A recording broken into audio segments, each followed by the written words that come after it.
Evening Rockville, today is June 8th, 2026, and we're convening meeting 16-26. Please join me as you're able in the Pledge of Allegiance.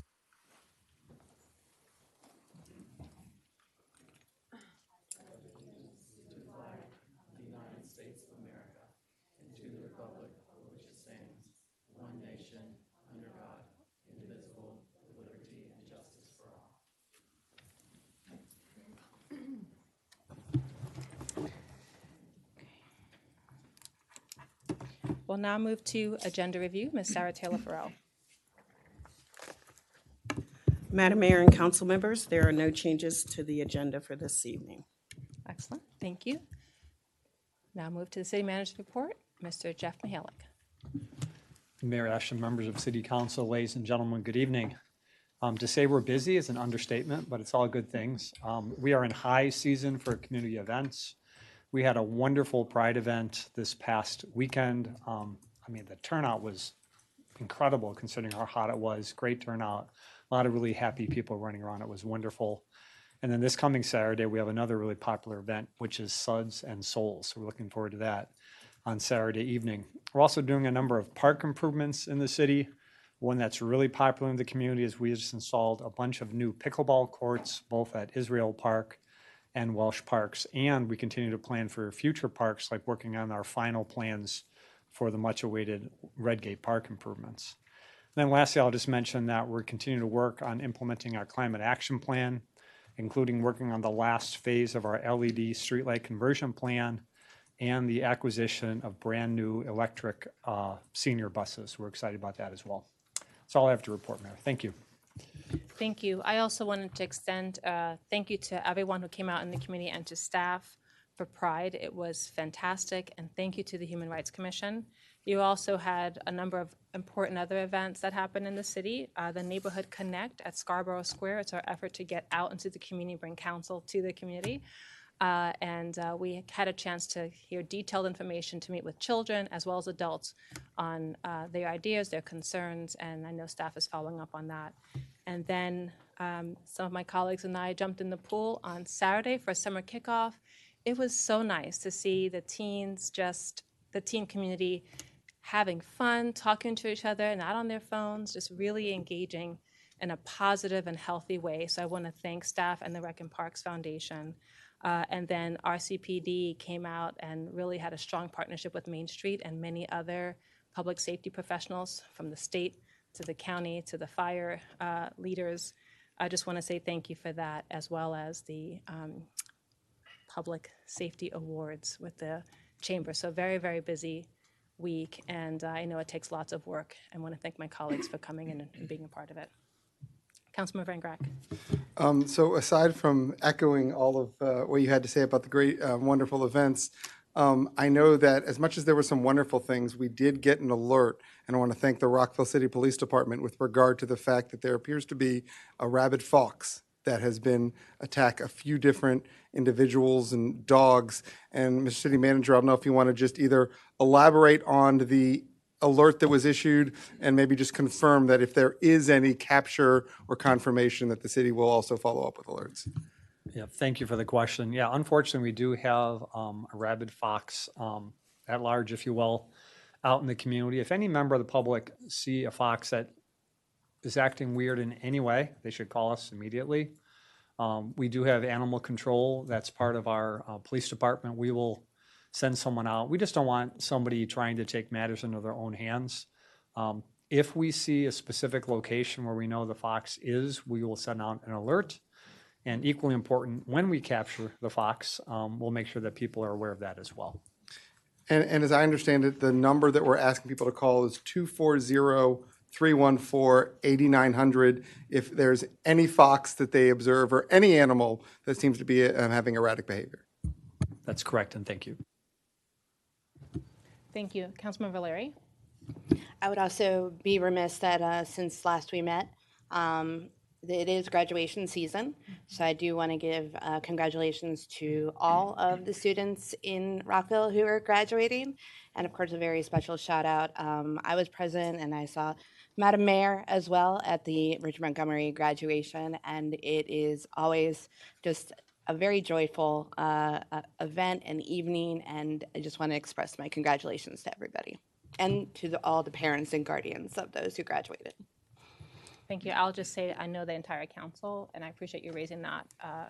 Really celebrates the graduation of all, whether you're at Montgomery College or some other college, and all of our high school students. And we have our fifth graders and everyone making a major milestone. We are appreciative of staff and guardians who help make that possible, but really celebrate the students as well.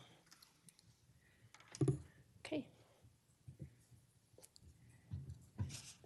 Thank you very much. We'll now move on to community forum. We welcome an opportunity to hear your concerns, your ideas. We encourage you to address the mayor and council and speak in a civil and courteous manner. Members of the audience, please also be respectful to each other. Each person is allowed 3 minutes. There is a time clock in front of you. You will hear an audible beep when the time has expired. I don't want to use the gavel, so please stick within the time frame. And please state your name and whether you live in the city of Rockville for the record. I'll call those who have signed up in advance and then encourage others to let us know if they would like to speak. I also want to acknowledge that we've received written comments as well. First, we welcome David Weinberg.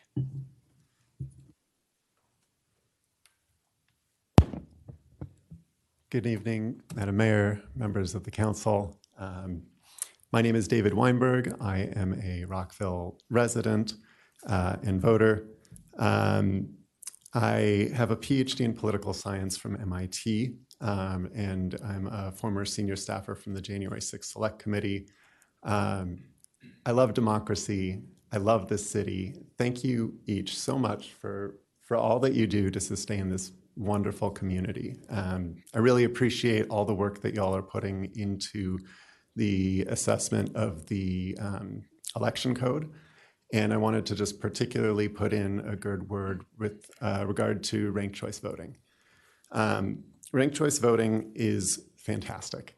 I'm looking right now with deep jealousy towards our neighbors in Washington, D.C. as they get to use RCV in both their council and their mayoral elections this year. There's some of the fantastic things about it include in races where you have 3 relatively closely matched candidates, for instance, like in our county right now, voters don't have to guess how their vote will be effective. They can state their preferences, and those preferences can be accurately reflected. That also helps reflect public wisdom, right? Taps into the collective wisdom in that instance. In Alaska, for instance, they elected a U.S. representative, I think it was 2022. The U.S. got Mary Peltola instead of Sarah Palin, and I think we can all be grateful for that.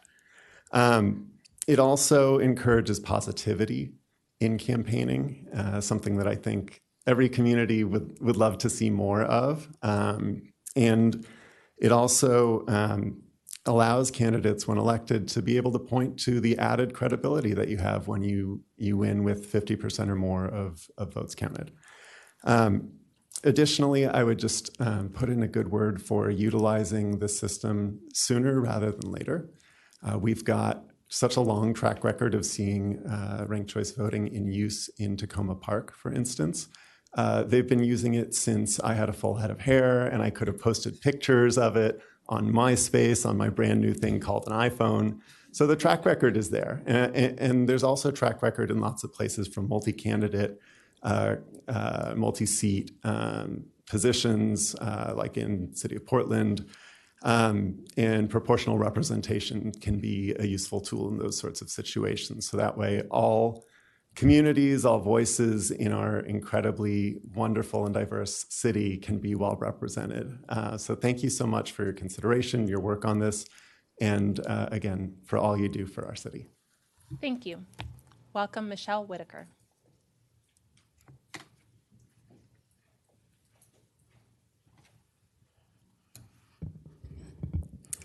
Hello, Mayor and Council. A joy to be in front of you again. Happy June. The last time I think I was here was at the beginning of the year, and wishing you a great year. And even though it's the middle of the month, it feels like there's been so much, as the city manager said, that's been going on. With ranked choice voting, a great update is that another city in Maryland has joined on to saying yes to ranked choice voting, and that's Berwyn Heights in Prince George's County. They did it through ballot initiative. I'm really excited about the conversations that you're going to have tonight and continue to have on how we move forward with ranked choice voting in Rockville. I'm Michelle Whitaker. I'm the Executive Director for Ranked Choice Voting Maryland. I don't live in the city, but I'm here very often, and I love it. And I'm here to talk to you about why representation matters. We've talked to you about the science. You've heard a little bit about that from David, of why this matters, how it really empowers voters to really express their full choices.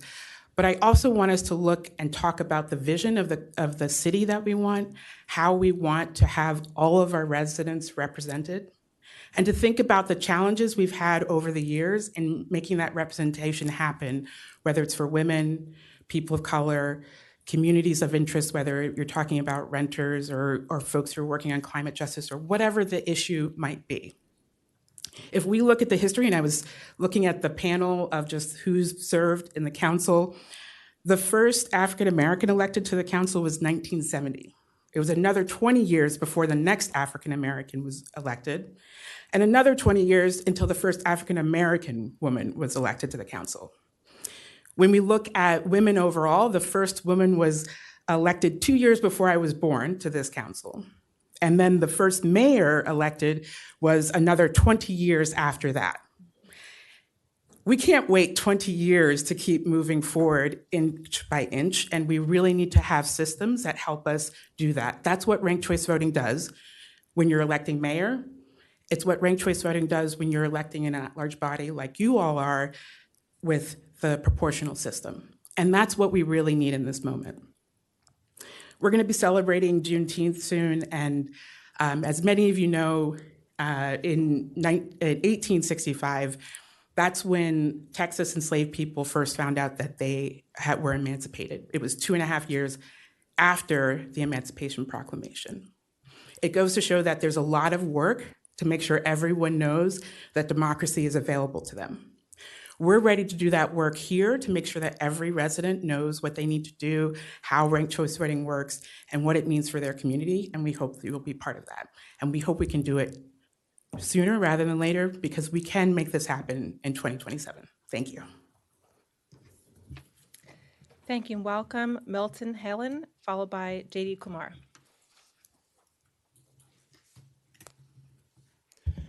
All right. Hi, everyone. Milton Hallen from Frederick County. I'm just a kook who loves ranked choice voting and wants to encourage you all to implement it in your city as soon as you can. I think it's a really great system that's used around the world, places like Australia, Ireland.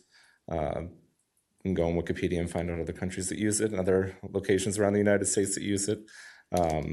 Almost nowhere where it's used does anyone think that it's a bad idea and that they would like to go back to some first past the post single winner, whoever gets the most votes, even if it's 10% of the votes in a contest with 20 candidates. No one wants to go back to that once they have ranked choice voting. So for that reason, I think, and not to restrict myself, but the timer was never started. So thanks for the free time. And I just really think there's no better time than right now to implement ranked choice voting here. With Tacoma Park and Greenbelt now being the two municipalities in Maryland that do it, it would be great to have Rockville as the third, and it's a impetus for other municipalities and counties that may want to do it. I know I'm trying to get that done in Frederick County and see what we can do either in the city or the county to get it implemented there. And I think there's some, the more people jump on the bandwagon, the better. So I know you have a work session on the agenda later today, and I hope you can see yourselves to implementing this really, really good system that moderates politics and makes it more participatory for everyone. When you have a functional contest where only two people can win, it limits the candidates, it limits the people who want to vote, who care about voting, and we want everyone to participate and everyone to have a voice, because it makes for better candidates, it makes for better council members and office holders once you get elected, because you had to win on a broader coalition of people, and you're more able to represent them when you can see how everyone voted and made their preferences known. So, all right, give back Lynn time. Thank you. Thank you very much.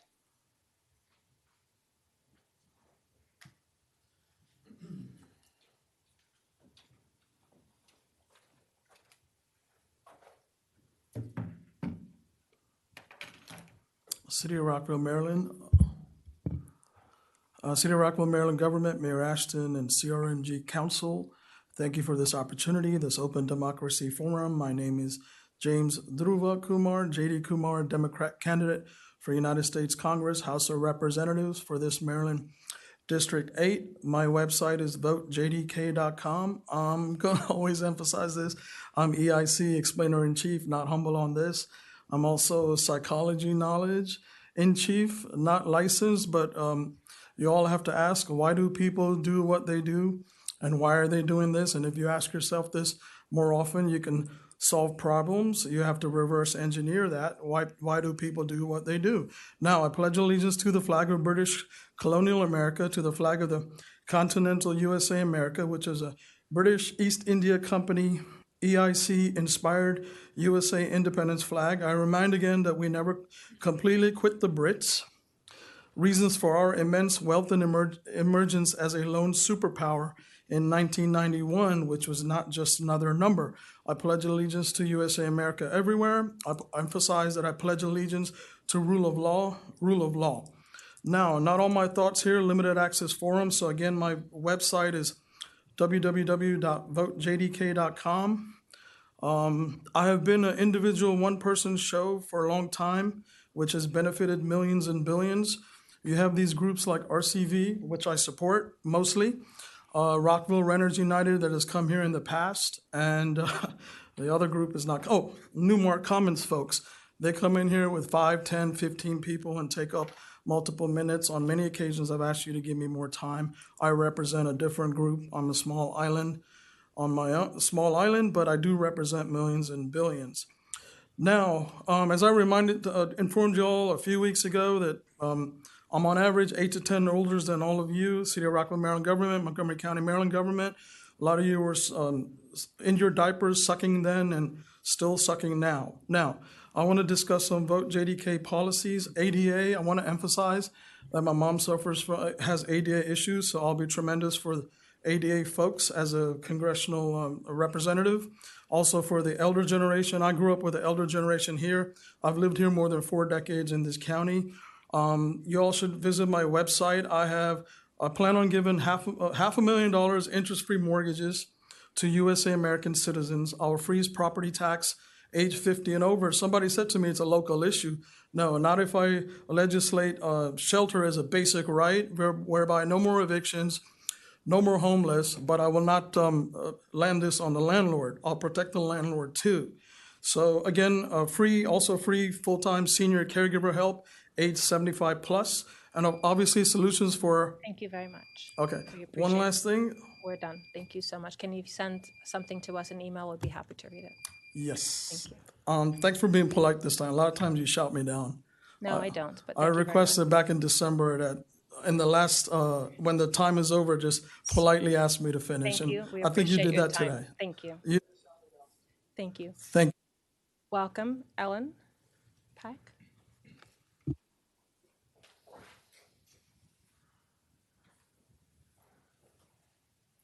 Good evening, Mayor and City Council. My name is Ellen Bach, and I am a resident of Rockville. And I just wanted to, I just wanted to say that I really like ranked choice voting, and you guys, I'm really happy with what you guys are doing, and my desire to have Rockville, ranked choice voting here in Rockville is not so that we can have a completely different city council, because I think Actually, you guys are doing a great job. I think ranked choice voting would be really good in Rockville to bring more residents into the political process and make them feel like their voices are heard. And I think what I most want is for people of Rockville to get practice with ranked choice voting so that we can be using it in larger forums where I think it will make a tremendous difference. And the first step is getting ranked choice voting here. So I hope you will consider it when you're revising the voting regulations. Thanks. Is there anyone else who would like to speak?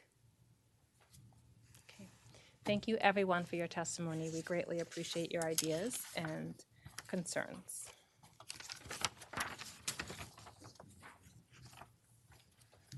We'll now be moving on to special presentations.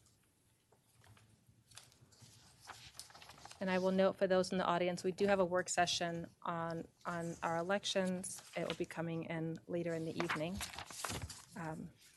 We'll move forward with two special presentations. The first one we'll hear now on the Montgomery County Department of Transportation on bus rapid transit. I'd like to welcome Imad El-Shafi, Chief of Traffic and Transportation Public Works. And there are panelists joining us: Jamie Henson from Montgomery County Government, BRT Implementation Manager; Zuli Baradad, Montgomery County Government, MD55 BRT Project Executive; and Pam Destino, Montgomery County Beers Mill Road, MD586 BRT Project Manager. Welcome all. Good evening, Madam Mayor, Council members. My name is Imad El-Shafi. I'm the Chief of the Traffic and Transportation Division. In tonight's agenda, we have the staff from Montgomery County Department of Transportation. They are going to present a briefing and updates on two projects that they are working on. They are both on the bus rapid transit or BRT projects, the one on Veers Mill 586 and on MD 355. And with that, I want to introduce Mr. Jamie Henson. He is the BRT Implementation Manager. Jamie. Good evening. Thank you, Mayor and Council, for having us. It's a privilege to be here. It's great to talk about BRT in our county. We have big plans. We're eager to connect people to opportunity with our program. We have a program of BRT that's intended to crisscross the county, 100 miles, 100 stations across our county. Again, I'm our BRT Implementation Manager. Pam Destino is going to come up and talk about our Veers Mill project. And then Zuli Baradad will follow her and talk about our Maryland 355 project. And then I'll come back up and take any questions you may have. Good evening. As Jamie said, I'm Pam Destino. I am the Veers Mill Road project manager for the county. Before I get into Veers Mill Road, I'm going to quickly give you a brief overview of what our FLASH program is. So BRT itself is a bus rapid transit. It's a transit system that delivers faster, more reliable, and more convenient transit service through the county. We do this through different mechanisms. Some of them are shown on the screen here. We, when we can, provide dedicated bus lanes, the red paint markings. You may see them throughout the county already. We have specialized vehicles that work with our BRT stations. Our stations are enhanced stations, so they provide weather protection, we provide lighting, shelter, transit real-time information for when the buses are going to come. And you can see our system right now on US 29. We have transit signal priority, which is where we extend or implement an extended green time for a signal so the bus can get through the intersection faster. And then throughout these projects, we are providing enhanced pedestrian and bicycle safety to connect you to these stations. So I mentioned the transit signal priority. We also are implementing some queue jumps. Queue jumps are where we add a lane and the bus can go into that lane and bypass the traffic at signals. This provides the buses themselves have enhanced features. We have Wi-Fi on board. We have low-level boarding, so there's no step up for ADA. They can just go right through. And the buses themselves have real-time display boards. Oops, I hit it too fast. Okay. As Jamie mentioned, we have over 100 stations planned. We have them for 8 routes throughout the county. The one that is implemented right now is US 29. We are working on, as Veers Mill Road, that is under design right now, and Maryland 355 as well. And then we have 5 future stops. We are also extending the flash service along US 29 to Howard County later this fall. This is a summary. Our goal is to connect people to opportunities. We do this through faster transit service, more reliable transit service, and more frequent transit service. We are providing more connections for pedestrians and bicyclists to get to this mode of transit, so enhanced connections to the stations themselves that may not exist today. And we are trying to do this while minimizing impacts to the local residents and the businesses. So I'm going to switch to Veers Mill Road and just give you a brief overview of that project. So Veers Mill Road is a 7.6 mile corridor. It goes from Wheaton to Rockville. Half of this route is within the city limits, and it connects to the Metro Red Line as well as Amtrak and MARC at Rockville. The features, as I mentioned, are 7.6 miles. We have 12 stations throughout the corridor. And my thing's not working. We just completed design last year. We are working through permitting right now. And if you see any construction along the corridor, we're doing utility reconstruction in advance of our contractor coming on board to do the actual BRT implementation. Our estimated cost for this project is approximately $230 million. We are funding this through an FDA grant that we are hoping to receive or expecting to receive later this summer. This route it serves 10,000 trips daily today, and we expect it to be 20 to 30% faster in the future. Right now, for public engagement, you might see us throughout the community. We are doing pop-up events weekly, primarily on the weekends, but sometimes in the weekdays at farmers market, at the metro station, at potentially any public events that we are allowed to go to. And our goal with that is just to let people know that the project is coming. We're going to go to construction soon, and we want to answer any questions they may have. We're also right now working on right-of-way acquisition. We have 16 impacted parcels in the city, and we are going through that process to get construction. These impacts are primarily permanent easements or temporary construction easements just to extend a sidewalk or add a station. Our timeline, as I mentioned, we're under property acquisition and utility construction right now. We are expecting our contractor to start next spring, and he will be completed, or they will be completed in late 2028 when we will open service for the BRT line. This is just an example. This is within the city at Atlantic. You can see there's safer pedestrian crossings. We have enhanced stations, bicycle and pedestrian facilities. And in this case, we have the painted bus lane, as well as we will have transit signal priority.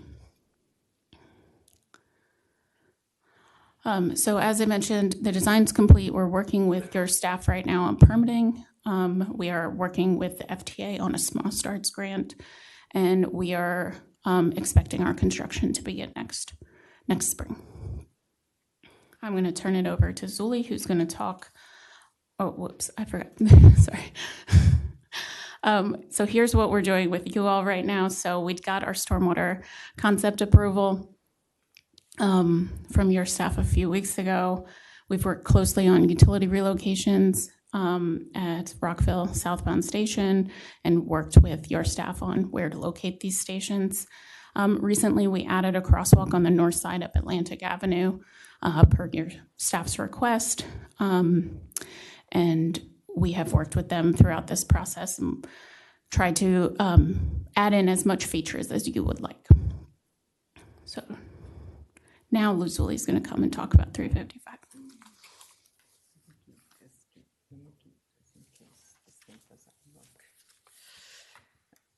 Good evening, Mayor and Council members. My name is Zuli Baradad. I'm the MD 355 Project Executive.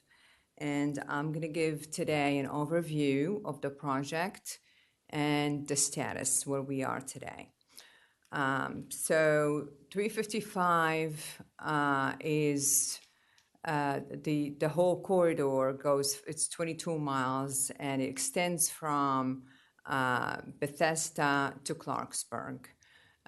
The first section that we are working on right now, which we call the center portion of the corridor, MD 355 BRT Central, is about 15 and a half miles, and it extends from Rockville Station from Rockville Station to Milestone in Germantown.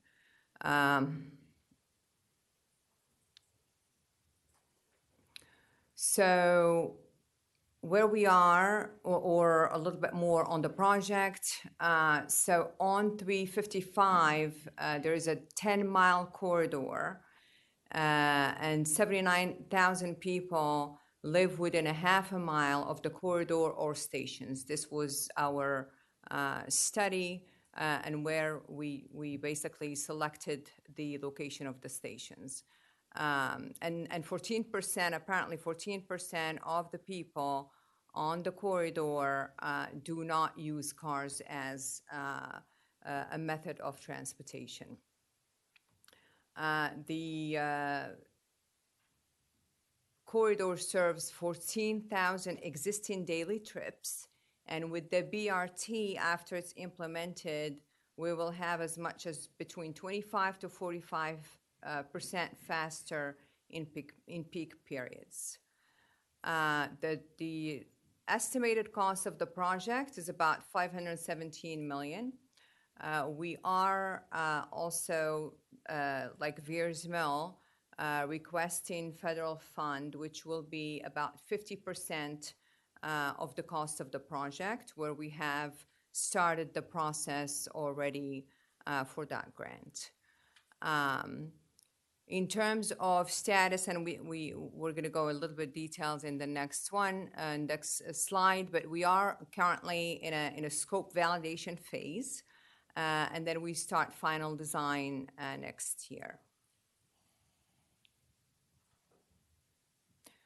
In terms of timeline, planning was completed sometimes in 2019.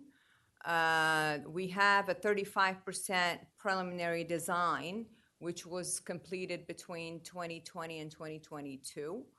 And then, because this is an FTA, a federally funded project, so we need an approval for environmental evaluation and impact. That was, it's going to be completed or approved soon. It was completed a while ago. And then final design will start sometime at the end of this year, and construction will start between 2028. Revenue service, as per our schedule right now, is in at the end of 2031.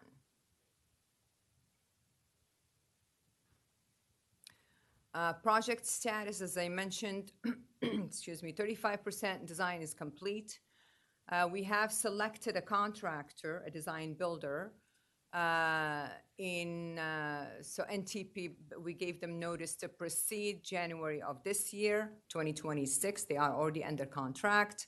We are in a phase now of scope validation and some value engineering, meaning some innovation for the corridor to basically optimize the design.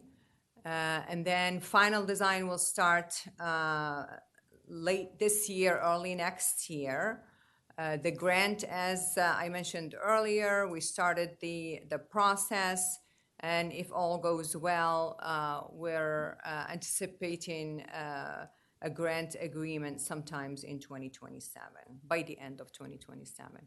And their revenue service is 2031. Some additional information.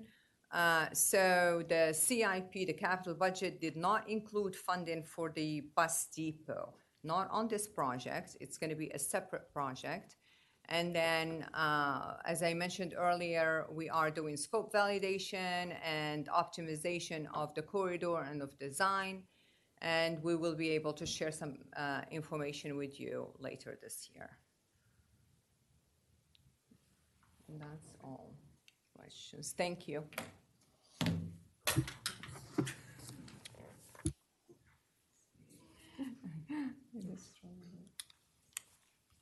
All right, thank you. Questions for us? I will just say thank you very much for all the work. We have been really trying to improve Vision Zero and pedestrian in all modes of transit, and we know this is a huge part of the work that we need to do. So I know there's a collaboration between the city and the county, and we appreciate you sharing these updates because we get a lot of questions on where is that BRT, and I have seen it on Shady Grove Road, and how it's working.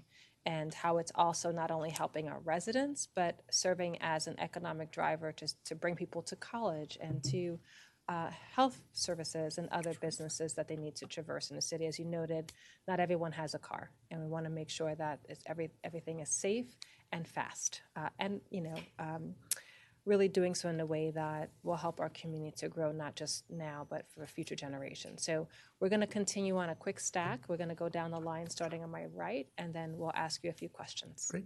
My colleagues are very interested in this, so Fabulous. you might get a couple We're here of to questions. answer. Councilman Van Graff. Wait, I was under the impression this is a special presentation. No, this is a presentation. We discussed it this morning. We're allowed to ask questions. Go for it. If you want to pass and come back. No, but I mean, all this sounds fantastic. I mean, I know we've been looking forward to it for a while, and no, I think the presentation is great, and I'm looking forward to seeing it here. Great. Councilman Shaw. I greatly appreciate the presentation. I love that there's a lot of progress happening, and that we will be connecting a lot of residents to work and their networks and their community, where they didn't have that type of connection before. And I really also appreciate the data that you have. And I just wanted to ask, not sure what slide this is, but this was the central phase for 355. The 14% of whom don't have a car, what year was that from? So I think that was American Community Survey, and that would have been, that's usually a few years old, and it's over a running time period. So I think I'm going to hazard a guess and say roughly 2019 to 22, 23, and that's a give or take. It's order of magnitude. Okay. And I guess my other question would be, and you may not have it here, but I would love to have the information if you have it disaggregated by race, just to understand, because I know that the ACS survey, sometimes they disaggregate by race. So I would just be curious in understanding who's impacted by this mostly. We don't have that, but that's something that we can follow up and provide, or at least point you in the direction of. Thank you. This is a great presentation, and I really don't have any questions, but I thank you for all the information, especially the intersection and how it works. I was a little bit curious about that, but no, I'm really excited to get the rapid transit going, and I thank you again for the presentation. Thank you. I had a couple quick questions. One is for 355. It's not clear whether the station is planned for a Manatee or actually on 355. That makes a big difference for a lot of reasons.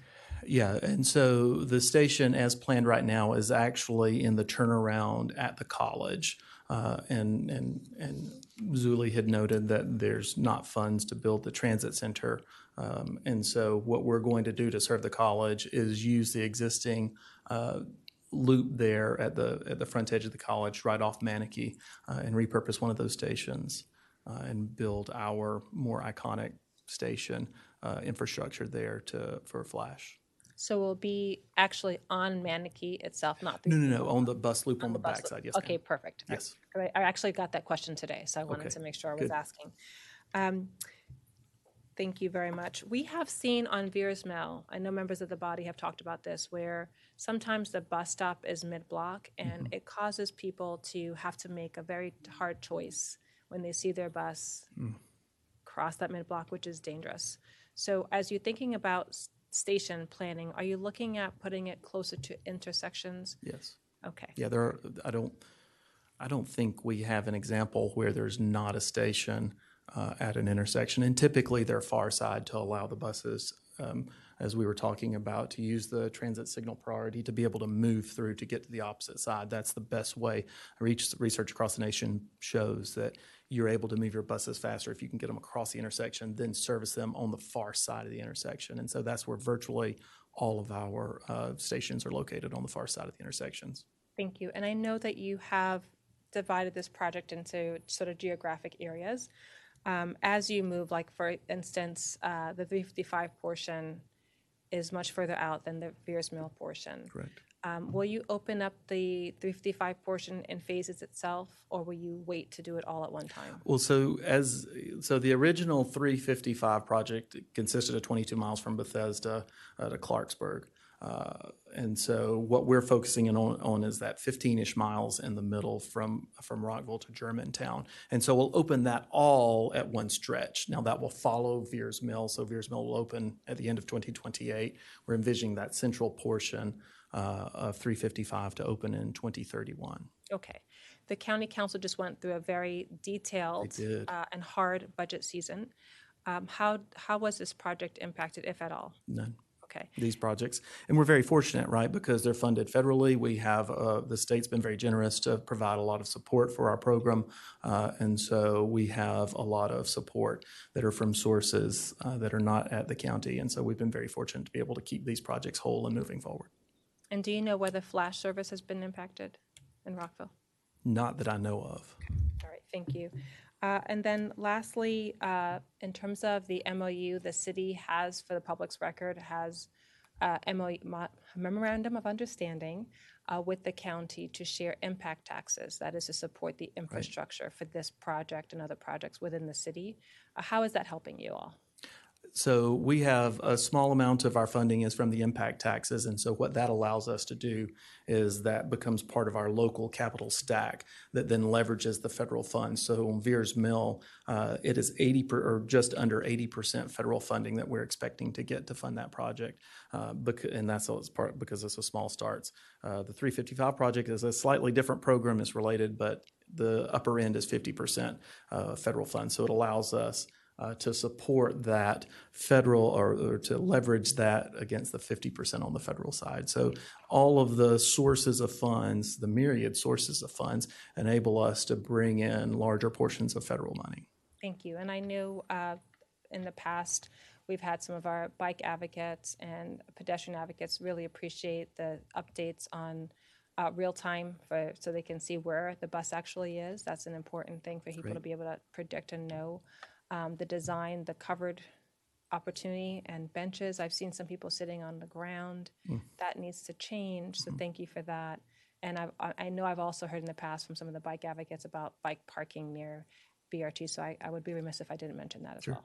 And that's included as part of the standard features. If you look at what we've put out in US 29, and these are largely templates or slight modifications between them, but they're largely templated stations, and that it includes bike parking. Thank you. And I know this project itself will really help to improve equity Indeed. Across the county. Thank you. Councilman Valeri. Yes, hi, and thank you. A terrific presentation. The majority of my questions, I only have a handful of questions, are about Veers Mill BRT, since that's the next one coming online. And also as someone who lives about half a block from Veers Mill, so I've been following this project very closely. How is MCDOT coordinating with the city on high injury network intersections along Veers Mill in terms of, you mentioned the pedestrian safety features at Atlantic, but in general, because we're going to see this again on 355, right? How are you coordinating with the city of Rockville in making these improvements? Sure. So so at the most basic level, we're providing our plans for folks to review. So whether it's SHA is, as the road owner, obviously, but also to our city partners and asking for comments. And so at a very basic level, we're asking for comments on our plans. So when we send those plans out, we're asking folks, encouraging them, hey, look at these. Are we missing anything? Before we even do that, we are looking to implement that bike and ped safety infrastructure. Now, there are places that we've missed along the way and may not be perfect, but we're trying to get that before it even gets to you. And then as we're getting feedback, we're interacting with your staff on a regular basis. We had a mandatory referral, and I was in these chambers about a month ago talking to your planning board about Veers Mill and taking some feedback from both city staff and your planning folks about those sorts of things. So when we're looking to implement those in our project as much as we can and be able to advance those, because at the end of the day, we want people to get to our transit stations and we want them to use this service. We want them to advance, right? We want them to connect to opportunity, and they have to be able to do that safely. Otherwise, it's not really, we don't do this to put people in unsafe positions, as I believe the mayor was talking about, right? We don't want to put people in the middle of a block on these, high performance systems, and we want to make sure we're putting them in the safest place possible. Absolutely. And I will note that all of our high injury network intersections are along state roads. They are all on Veers Mill. They are all on 355. And the intersection that you showed at Veers Mill and Atlantic is actually the #1 deadliest intersection.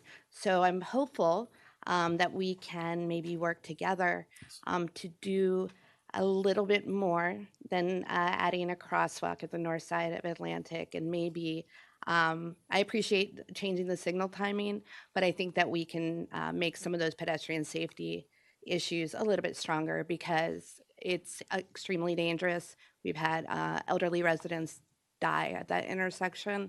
So I'd like to really see some a little bit stronger safety measures. And I know how tough it is to work with SHA. And I think anytime that we can take that opportunity, I think we should. So I appreciate that tremendously.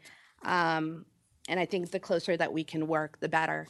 As the mayor mentioned, the Rockville Pedestrian Advocacy Committee, our Bicycle Advisory Committee, and our Transportation Mobility Commission. I hope that we can all kind of work together with you and come up with some good solutions, because equity is extremely important. And I think first and foremost, making sure people can cross Veers Mill at all safely, and that's a very high bar right now, unfortunately. My other quick comment on that is, to that extent, question. I noticed that the 355 portion of the BRT project, that you're starting at Rockville Metro, which kind of skirts around the biggest problem, which is the mixing bowl, and where Veers Mill essentially meets 355, meets every road in the city pretty much. Is that kind of why you're starting at Rockville Metro? Or because I'm thinking through, our population centers and where individuals are living along 355 in the city of Rockville. And there's a real missed opportunity, I think, to not start North Bethesda or Twinbrook, because you have large developments that are already there or are about to come online. Right. It really wasn't about the Veers Mill intersection, though I would completely agree it's going to be a difficult intersection to figure out, and the maintenance of traffic as we do construction is going to be painful. Yeah. That was not it. It was really making sure that we had, originally our central portion had connected just to Montgomery College. And so Veers Mill and 355 would interact just at that one point. It was important to be able to get folks from that northern piece, and so to serve as a bit of an extension of the red line further north, it made more sense to start extending to the north. And there are fiscal realities of this, right? $500 million is a large project, and so we need to be able to get that done in a way that's responsible and in a timely manner. center. And so we felt like that getting folks into downtown Rockville was the most prudent way to do that. And so that's why we stopped it right there. I don't even think that crossed our mind about getting through the Veers Mill intersection, though that is definitely difficult.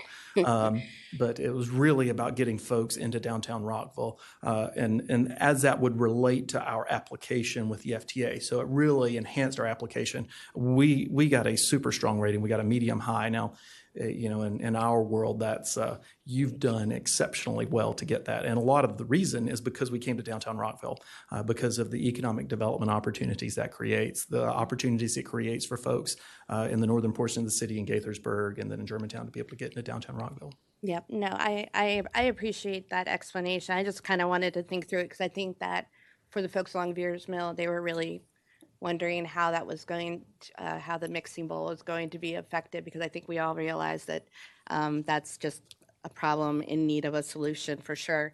Thank you for all of this. I can say for sure, I hope that we can do real strong community notification around the time that the construction is happening on Veers Mill.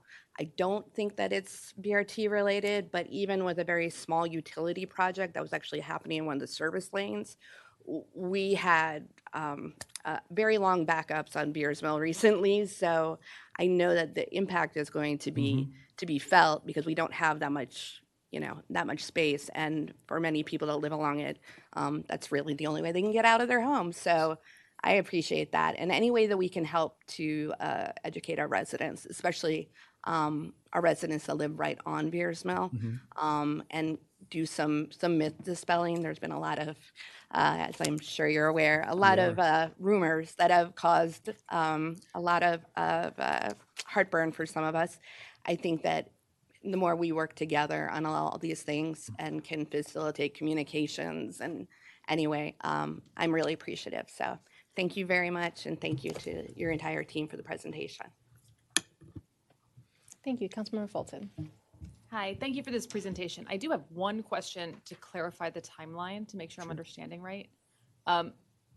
Slide 20 shows utility construction starting in 2025, construction starting in 2026, to then open at the end of 2028.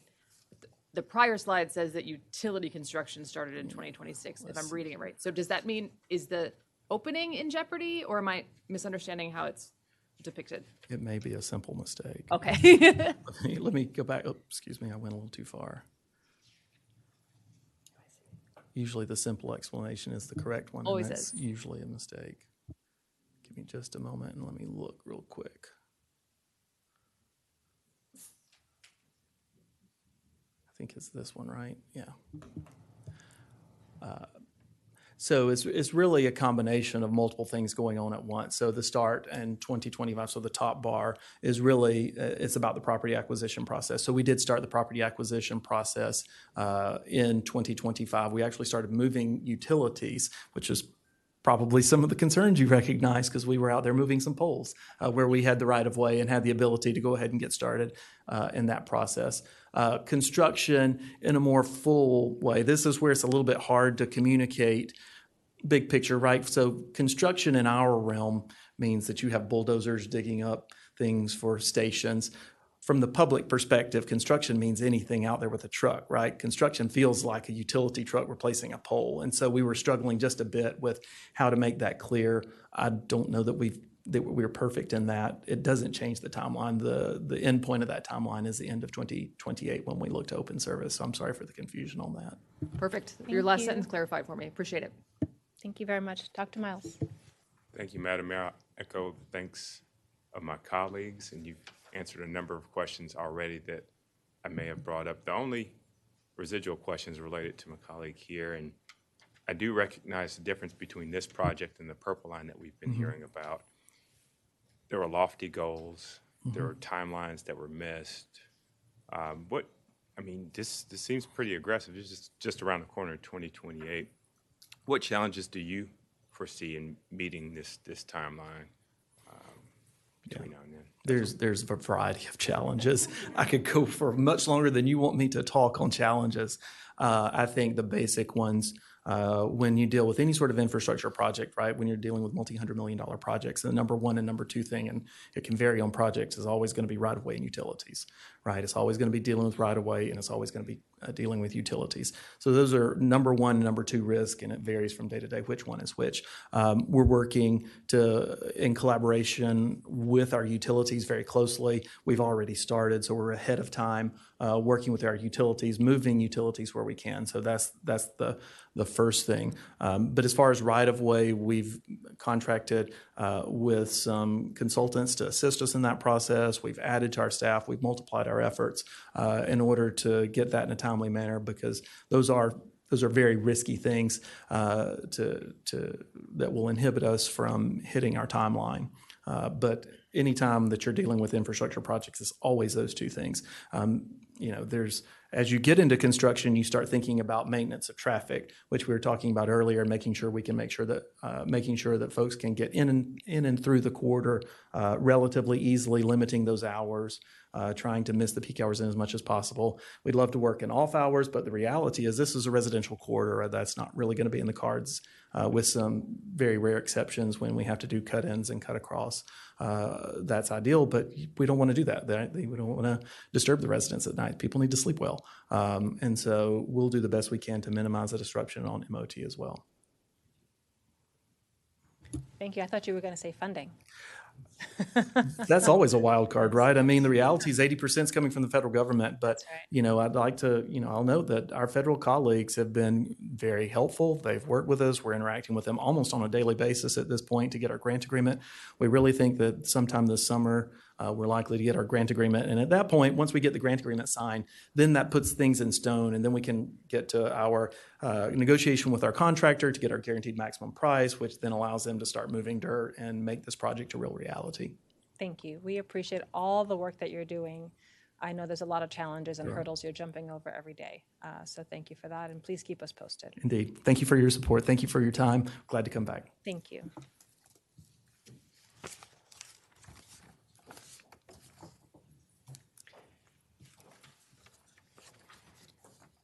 We'll now be moving on to agenda item 8B, which is a special presentation from the Planning Commission, and they'll be sharing their 2025 annual report.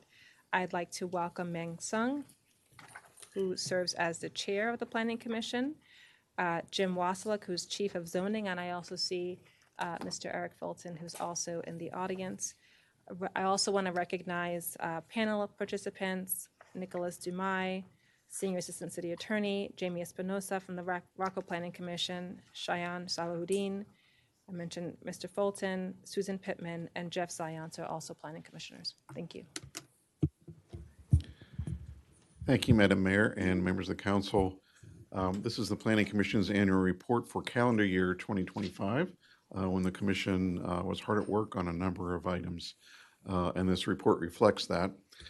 The report is actually a requirement of the State of Maryland Department of Planning, and we do this every year to not only inform you as the governing body and the public, but also the state in terms of the planning activities that our commission is working on, and just about planning in general in Rockville. Just to review the Planning Commission's responsibilities, the commission reviews and acts on certain applications such as level 2 site plans and plans of subdivision. Commission makes recommendations to you, the mayor and council, on zoning text and map amendments and project plans, and to the Board of Appeals on special exceptions. One major responsibility the commission has is to prepare and approve elements of the comprehensive plan. And the commission also approves annexation plans when those petitions are brought forward, and reviews and acts on proposed public projects in accordance with the land use article. And to conclude that review, I'm going to turn it over to our current chair, Meng Sun, who will talk about the accomplishments and activities of the commission in 2025. Thank you, Mr. Wasilek, for the introduction. Good evening, Madam Mayor and Council member. Tonight, it's my pleasure to present the Planning Commission activities in 2025 to you. I am Meng Sen, current chair of the Planning Commission. Our chair during 2025 was Jamie Espinosa. Mr. Jim Westlake is our staff liaison, and Mr. Nick Domains is counsel to the commission. The Plan Commission has 7 seats and currently filled with 6. The commission is composed with a very diverse group of members who are passionate about planning in Rockville. So I'm joined in chamber tonight by fellow commissioners Eric Fulton and Jeff Zines. And I'm joined online with Commissioner Susan Pittman.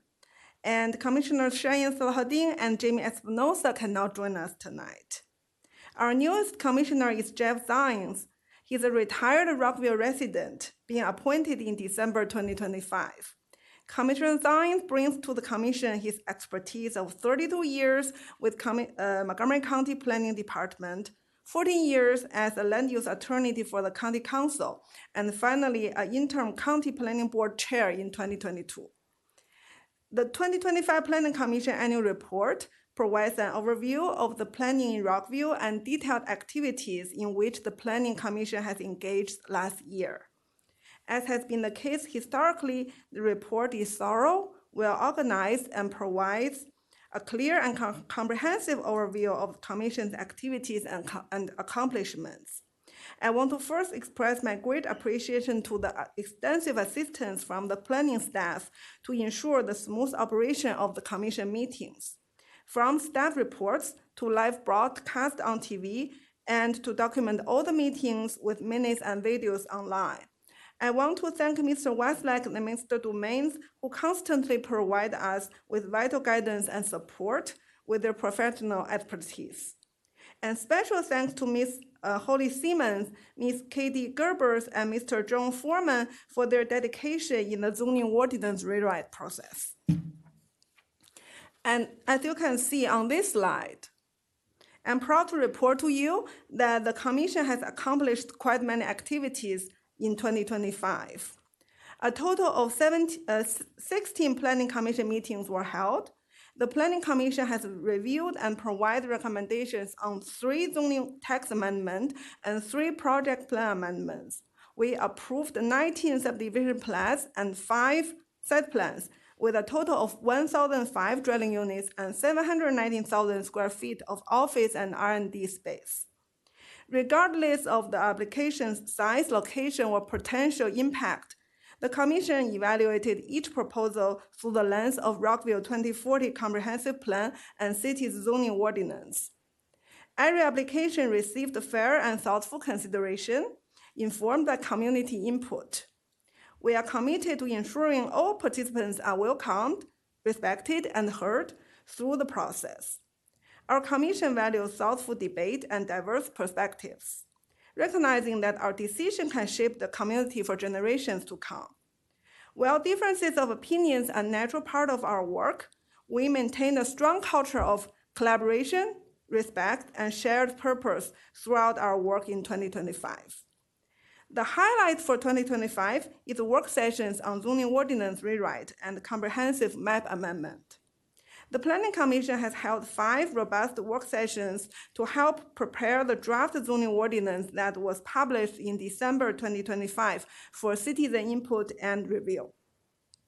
The work completed in 2025 has positioned us well for the next phase in 2026, which will focus on public input, refinement, and final adoption in June. Next slide, please. As you can see by this map, the Planning Commission 2025 activities has an impact on every neighborhood in the city, with the focus on growth corridors along Rockville Pike and I-270. I want to highlight some projects here. To the north, in April 2025, Planning Commission recommend approval to annex the Shady Grove Metro Station. This will be a strategic move for Rockville, and we will become the only city in Maryland with 3 red line metro stations. This will bring Rockville additional opportunities in implementing more transit-oriented development and strengthen Rockville's impact to the region towards smart growth.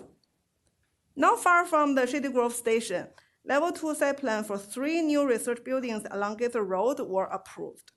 This project responds to the increasing market demand for the life science uses in the area and aiming to eventually create an overall life science office campus. Many new applications are concentrating around the town center area. Examples including the Level 2 site plan to convert retail space to 13 residential units at 198 East Montgomery Avenue, and the project plan to allow construction of a 147-unit, 100% affordable multifamily building at 41 Maryland Avenue. Those projects have demonstrated Rockville's commitment and flexible strategy to supply affordable housing in a walkable location. To the south, near Twin Brook Metro Station, a multifamily redevelopment known as Twin Brook Heights were approved in February 2025, bringing 437 multifamily residential units with ground floor retail. This project will continue advancing the implementation of the Rockville 2040 vision to supply housing near transit and to enhance Rockville Pike's market potential. I'm excited to report to you that several projects approved by the Commission are under construction, including the North Side, Farmstead, Tower Preserve, Rockshire Village, and Bartlett Square. These activities highlight Rockville's continued strength as a regional destination that attracts new development and residents seeking to live, work, and enjoying being here. Next slide, please. To look ahead for 2026, the Planning Commission will continue its responsibility to review and act on development applications, to make recommendations to Mayor and Council on zoning tax and map amendments and project plans. My commitment to you is that we will continue to advance the goals of Rockville 2040 Comprehensive Plan while upholding our longstanding commitment to public engagement. So far in 2026, the Planning Commission has held several substantial roles in the process of zoning ordinance rewrite, holding multiple work sessions and public hearings and have in-depth discussion on various topics. The Planning Commission will consider its actions through the lens of modernized zoning ordinance, streamlining the development approval process, and developing a user-friendly code that implementing comprehensive plan, as well as providing flexibility for innovation and adaptation to future market and community needs. To conclude, on behalf of my fellow commissioners, I want to thank you, Madam Mayor, and members of the council for your vision, leadership, and dedication to Rockville, where we all call home. The Planning Commission is an integral part of Rockville community, bringing together dedicated volunteer residents to help shape the city's future. Our work would not be possible without continued support from the mayor and council, as well as the active participation from the community members. I look forward to a productive and successful 2026, and thank you for your time. Thank you so much to the entire Planning Commission. Thank you to the staff liaisons. We will not grill you on questions. This is a special presentation, but just want to say a heartfelt thank you on behalf of each and every one of us. We know you have very important decisions and a lot of homework to do, and we greatly value the expertise that you bring to the table. Thank you. Thank you, ma'am. Thank you very much. Thank you. Thank you. And I'll just say one note to Mr. City Manager is that we take a look at our population estimate because we have put some new units online. It's in the report, and just want to make sure we send the updated number to the state when we file it. Just a few units. Thanks, Mayor. Thank you. We'll now move on to our consent agenda. We have several consent agenda items, and I will note this is typical because we're coming on the end of the fiscal year, which ends at the end of June. We have consent agenda item 9A, which is adoption of resolution to revise the city's statement of investment policy for the investment of the city's operating and capital funds. 9B, award and authorize the city manager to execute a contract responsive to invitation for bids, which covers the LED streetlight conversion as part of our climate action plan. C, award and authorize the city manager to execute contracts responsive to IFB 16-26, which is construction, repair, and maintenance of concrete and brick infrastructure. 9D, award of the IFB 1926 to support the Glenora Park Stream Restoration Spot Repair Project. E, to authorize the city manager and award to execute contracts responsive to IFB 1726 that supports streetlight maintenance. F, which would award and authorize the city manager to execute the rider agreement, HEFP LLC, in the amount not to exceed just $1.194 million, with pricing consistent with Sourcewell contract for electronic senior shuttle buses and direct current fast charging. So that supports both seniors as well as our climate action plan. And the full numbers are listed online. I am summarizing very briefly. G would authorize the city manager to execute a rider agreement with Astound Business Solutions for the purchase of dark fiber, upgraded, and new internet lines at the following city locations to support City Hall, the Senior Center, Police Station, Taft Court, and the data center.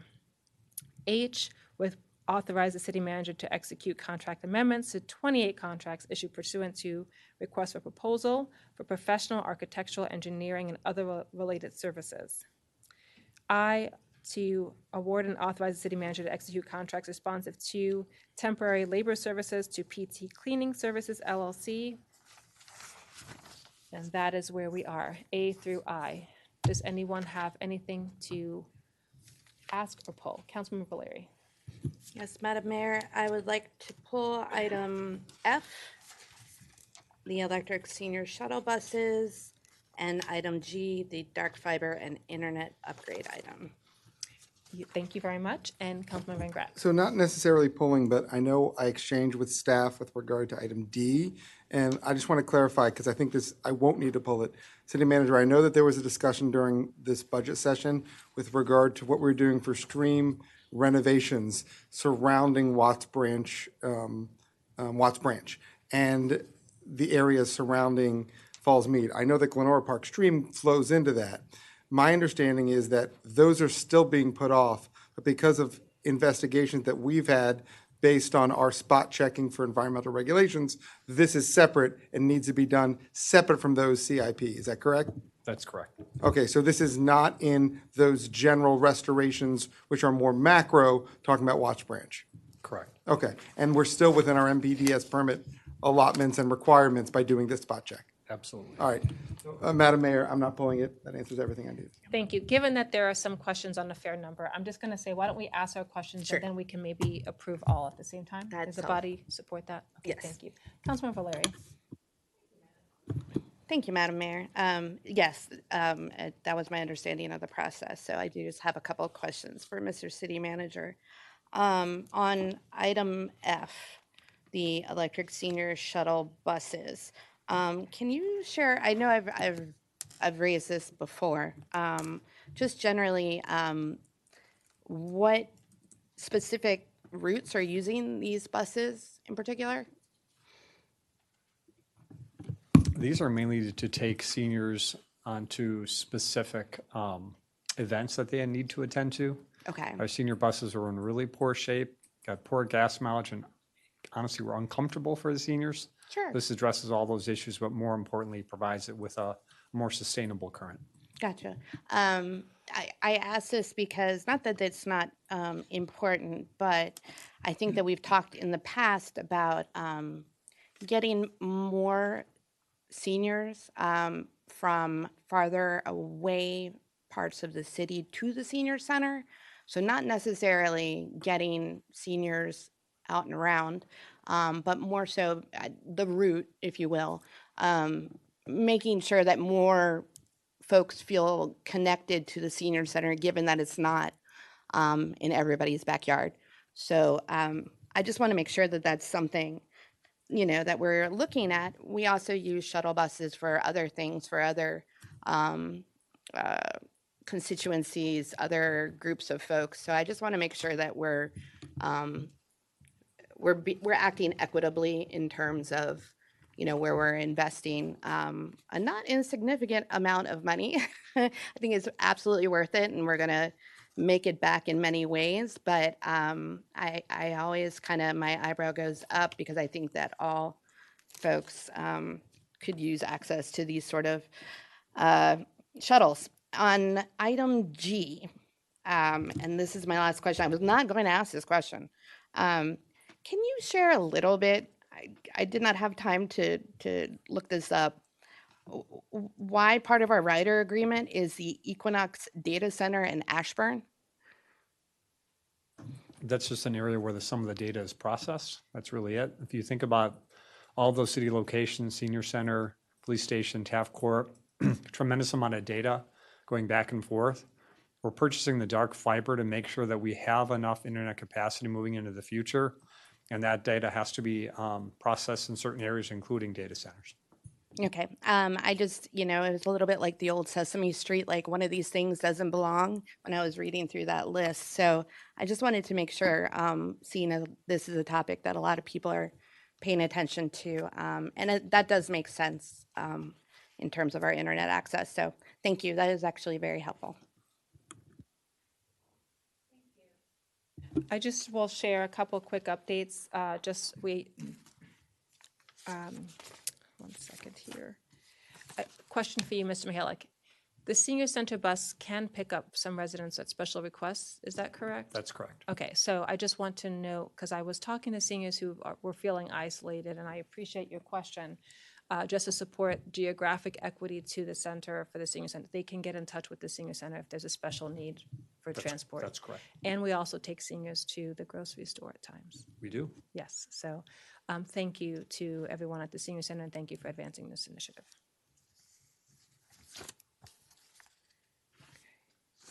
All right, is there anything else? Okay, do we have a motion to approve? Who wants to do it? Councilmember Jackson. Thank you, Mayor. I move to approve consent agenda items A, B, C, D, E, F, G, H, and I. Thank you. Do we have a second? Councilmember Fulton seconds. All those in favor, please raise your hand and say aye. Aye. Aye. Thank you. Excellent.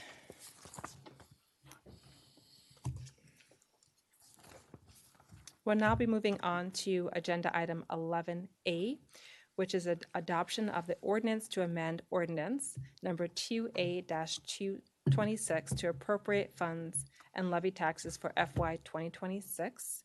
We are not changing tax code, just to make sure people hear that headline and know that we have maintained our tax at the same rate. I'd like to welcome Mary Sue Martin, Senior Management and Budget Analyst in Finance, as well as Stacy Webster, our CFO, and Kim Francisco, Deputy Chief Financial Officer. Thank you. Welcome. Thank you. Good evening, Madam Mayor and members of the council. This is the fourth budget amendment for FY26. This amendment includes a $4 million increase to the general fund transfer to the CIP, and that's funded from excess reserves to support capital projects programmed through the 5-year planning period. Also, revenue-supported adjustments for recreation programming and the red light camera photo enforcement program based on higher than budgeted activity. Adjustments to several special activities fund accounts supported by program fund balances. Water fund arbitrage expenses and contingency replenishment. Additional funding for Blue Plains operating costs to cover the city's settlement charge for actual usage beyond billed estimated usage in FY25, and year-end administrative adjustments to align budget authority with updated estimates for leases and SPIDs, as well as depreciation. If this budget amendment is adopted tonight, the total appropriated by fund will change as shown on budget ordinance in your attachment 1. And tonight, staff recommends that the mayor and council introduce the ordinance, waive the layover period, and adopt the ordinance. Thank you. Thank you very much. We appreciate always the work that you do in finance to not only plan for this fiscal year, but to help keep us on target and fiscally strong. Does anyone have any questions? Councilman Valeri. Thank you, Madam Mayor. I did have one I do have just one question. The $4 million in the CIP transfer, I know that it was previewed in last budget work sessions.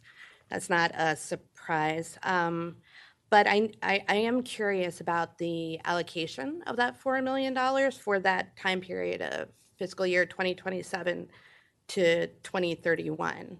How are those decisions made in terms of, again, resource allocation at the end of the day? We have so many different CIP. I'm just curious about how this will be allocated. Sure. So the 4 million isn't assigned to a specific project, but rather because our CIP is balanced over the 5-year period, that additional 4 million allows us to do the things that we have programmed as funded in the CIP that you were presented with over those 5 years. Sorry, I didn't catch I'm sorry, the last part of that. Everything that's funded through PAYGO funding over the 5-year planning period of the CIP, so 27 through 31, that PAYGO funding supports those programs. Okay, during the so 5-year that's essentially the allocation, is anybody that has it connected to the PAYGO funding. Mhm. Okay, that makes absolute sense. I think that was all. I think that's all that I had on here. It was interesting to see that that the citations, the red light camera citations, exceeded budget. Maybe everybody should follow the rules of the road, but with that, are we just kind of setting that portion aside? I know that is a budget amendment, but I guess I'm trying to figure out, that difference in the budget. Does that also just kind of get pushed to the next budget cycle, or where are we looking to allocate those additional funds? Are you talking about the difference between what we need to pay for our red light camera program and the amount that we bring in revenue? Mm-hmm. Yes, So thank you. at this point in time, it's just an addition to fund balance, addition to reserves. Sorry, I didn't catch the end of that last one. I'm sorry, I must not be close enough to the microphone tonight. Sorry about that. No, it's okay. It's just, we have it shown on your, I think it's attachment 2, as there's an addition to reserves. Okay. Yeah. So it just gets added to reserves. Okay, thank you very much. That's really helpful. Thank you. I have a few quick questions. The arbitrage, I just wanted to note staff is closely monitoring that, and this will be brought to resolution. And to my understanding, this is budget neutral. It's not costing us anything in per se. We're just reimbursing the interest. Is that correct? That's correct. We have to pay to the IRS a portion of the interest that we've earned that exceeds what was paid to the bondholders. Excellent, thank you. And that will support water main and rehabilitation, and those projects are planned for. We have things coming up on agenda, and you're moving forward. Excellent, thank you. I just wanted to also note that it appears that there are more people who have needed help, and so the Senior Assistance Fund, where part of this budget amendment is to support our seniors, as well as the Housing Opportunities Fund. So I just wanted to note that. The other thing that I think is important for the public to know is that we still remain within the budget amendment, maintaining 20% of our reserves, and in fact, we're still going to be $4 million over. Is that correct? That is correct. Okay. Over 4 million over the 26 target. Excellent. Thank you very much for confirming. Okay. Seeing no more questions, do we have, can anyone introduce the ordinance? Councilmember Fulton? I introduced the ordinance to amend ordinance number 2A-26 to appropriate funds and levy taxes for fiscal year 2026, budget amendment number 4. Thank you. Do we have a motion to waive the layover period? Councilmember Van Grack? Madam Mayor, I move to waive the layover period. Councilmember Jackson, second. All those in favor, please raise your hand and say aye. Aye. Excellent. It's unanimous. Next, we need a motion to adopt the ordinance. Councilmember Valeri? I move to adopt the ordinance to amend ordinance number 2A-26 to appropriate funds and levy taxes for fiscal year 2026, also known as budget amendment number 4. Thank you. Do we have a second? Councilmember Shaw seconds. All those in favor, please raise your hand and say aye. Aye. Excellent. Thank you very much. Okay. Thank you to the finance team. We have about 2.5 hours of work sessions coming up. I'm going to propose a small break, if that's okay with everybody. All right. Yes, Let's please. come back in about 5 minutes or so. Thank you.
Welcome back, Rockville.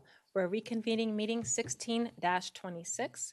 We have a work session under agenda item 12A, discussion and direction of Chapter 8, Election Code Rewrite Recommendations from the Board of Supervisors of Election, Historic Preservation, Plats, and Subdivision. I don't know why that says that at the end, but we're just going to do elections.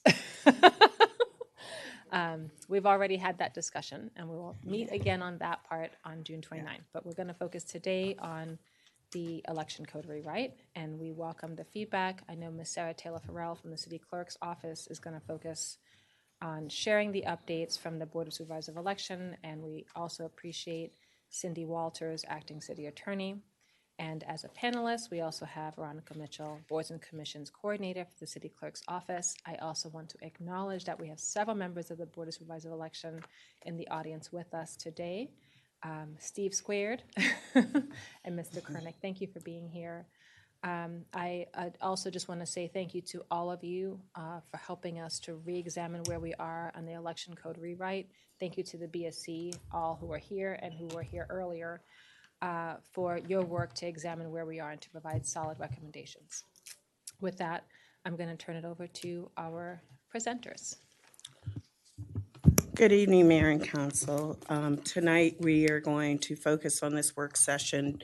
It is intended to provide an overview of the Board of Supervisors of Elections recommendations in preparation for our November 2nd, 2027 municipal election. Our outline will do an introduction, our timeline, our BSC recommended actions, our BSC recommendations for the 2027 recommendations for Mayor and Council, recommendations amending Chapter 8, and recommendations for the BSC and city staff, and some closing remarks. I will start by the purpose is to review the recommendations, receive policy direction from the Mayor and Council, and establish framework for the election code rewrite and the charter amendments. These recommendations will be discussed, they were held and discussed by the BSC after the 2023 election as election concerns of the code and also those lessons learned during that 2023 election. The next slide would be the timeline. The city is currently approximately 18 months from the November 2nd municipal election. Staff in the BSC have developed a timeline to complete the election code rewrite, the charter amendments, and the election preparations. Key milestones include June of 26, Mayor and Council policy direction, which is tonight. Summer, fall 26, drafting and review of the election code amendments. October and November 2026, public hearings and adoption. January 2027, new election code and charter amendments become effective. Spring of 2027, the candidates' information packet and materials for voter outreach, and November 2nd for the municipal election itself.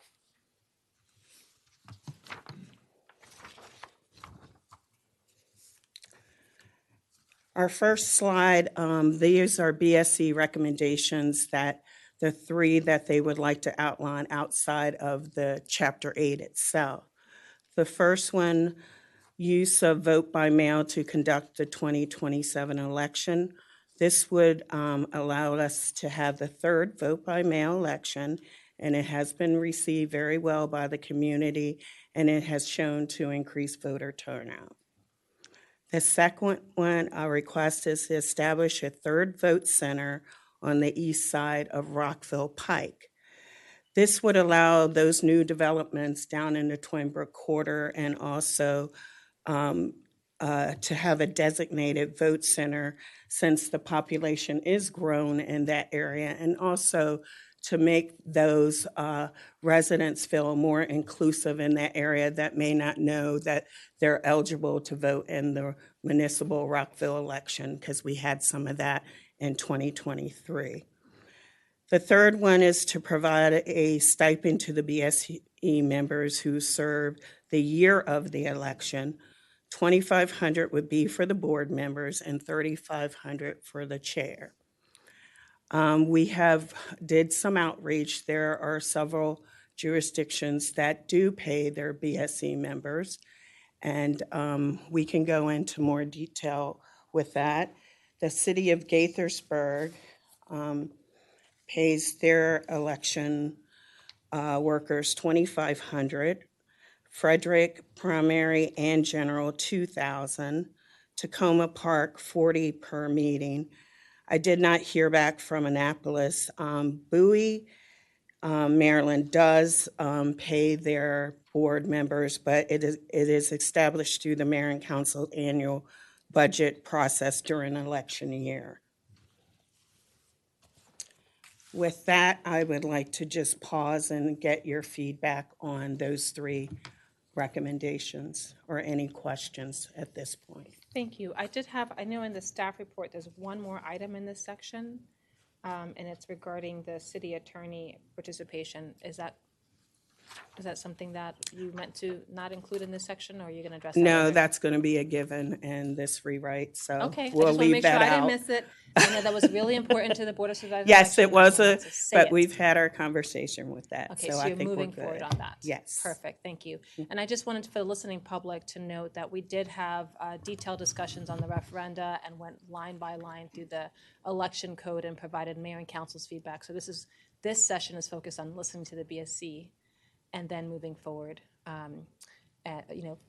responding to their specific recommendations. I know you're going to take our recommendations that we went through previously and on the referenda, combine it with what we provide you tonight, and then move forward with the election code. Is that correct? Absolutely, and bring back a draft with Excellent. everything And then inclusive. I received a different number from Gaithersburg on the BSC. It's they said 1,500, but I just maybe we can get some additional work done on that. So just to confirm.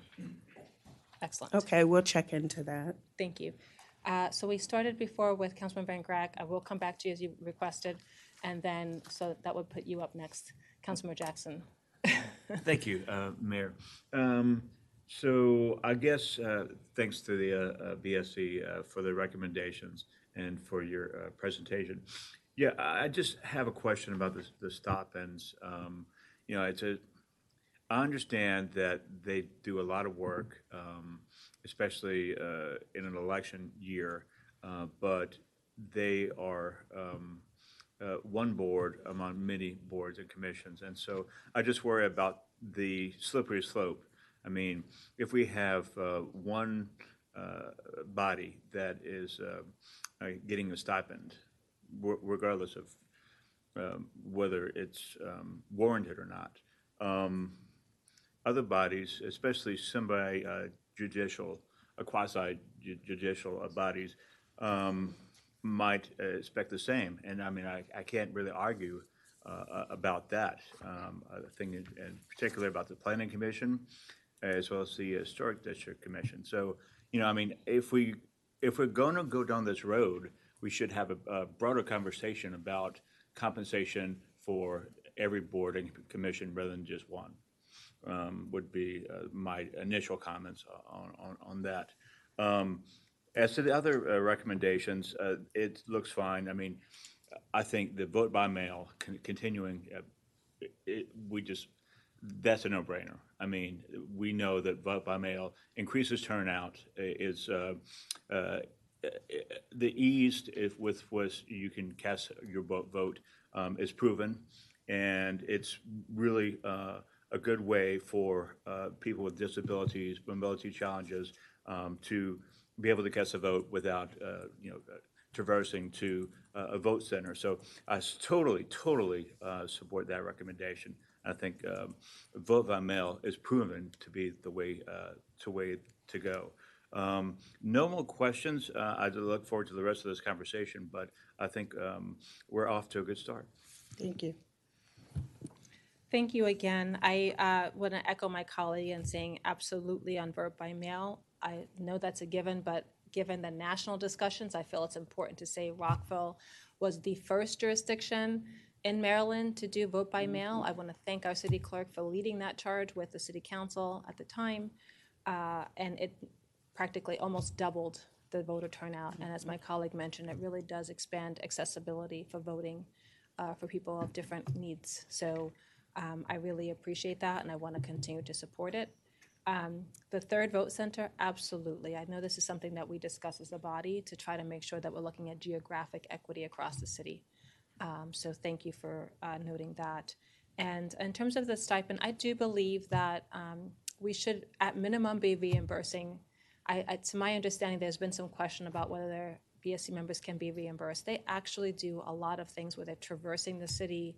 They are traveling at night. They may be paying parking, whatever it is. I do think at minimum, they should be getting reimbursed, and maybe even retroactively for the work they did last time if they did not get reimbursed. So I think that I would like to have a better understanding as to what were the limitations there, because they should not have to pay to serve. I feel very strongly that we need to at least be reimbursing them. I do agree with my colleague that we do need to look at this in the broader context, because I was looking at, and I appreciate this being raised in the broader context, when other jurisdictions have moved in that direction, they have paid other boards. And so we need to look at which boards are those, in addition to the ones my colleague mentioned with HDC and Planning Commission. There also has been Board of Appeals, as well as the BSC. So I think that maybe need a holistic discussion. I don't know if that's something that we should have a work session on. I'm open to that, or even like when the Compensation Commission meets, they have a methodical process to looking at what other jurisdictions are doing. So I just wanted to say I would love to get more information about that, but we should at minimum be reimbursing so that they're not coming out of pocket to serve the city. Okay. Thank you.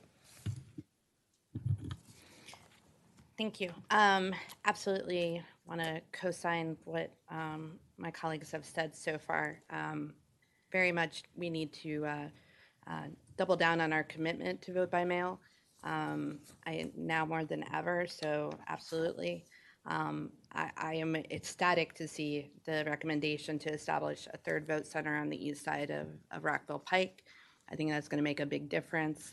It's all about accessibility and a visual reminder that we have municipal elections, and you may be eligible to vote in them. I think that is phenomenal. So I'll be interested to see what sites might come under consideration. I think that'll be maybe not tricky, but that I think will play a big role in whether or not the location is successful, in my opinion.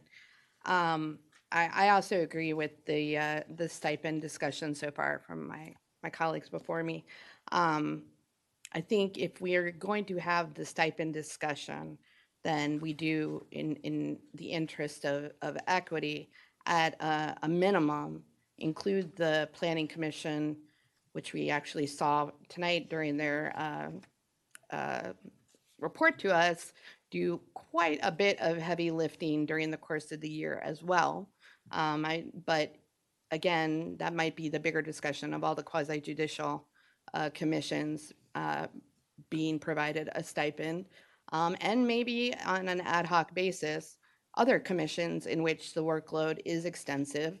As myself and Councilmember Shaw were on the Charter Review Commission, that met toward the end of the report, I felt like every day, but I don't think it was every day, but very late into the night. So I think that's a bigger and broader conversation. I am with the mayor that at a minimum, compensation for transportation, parking, which is a necessity for BSC members, and especially given the economic realities right now in terms of the cost of gas. I think that would be an extremely fair thing to do to provide. And I know that they do quite a bit of traveling around during our election year. So that's kind of where I land as well. I'm in the immediate providing mileage reimbursement, travel reimbursement, and then have the longer conversation about stipend. Thank you. Councilmember Fulton. So at the outset, I want to say I'm recused from any conversation about compensation for boards and commissions. I defer to the body here, but if we're actually having that conversation, I'm happy to step out. If we're deferring the conversation, I'm happy to keep going. I think that from what I'm hearing so far, there's only been 3. We're not having it? So I think that, so we haven't gotten to the 4th yet to see or where, if we're going to move or not. So I just wanted you to know that you may want to come back to that part.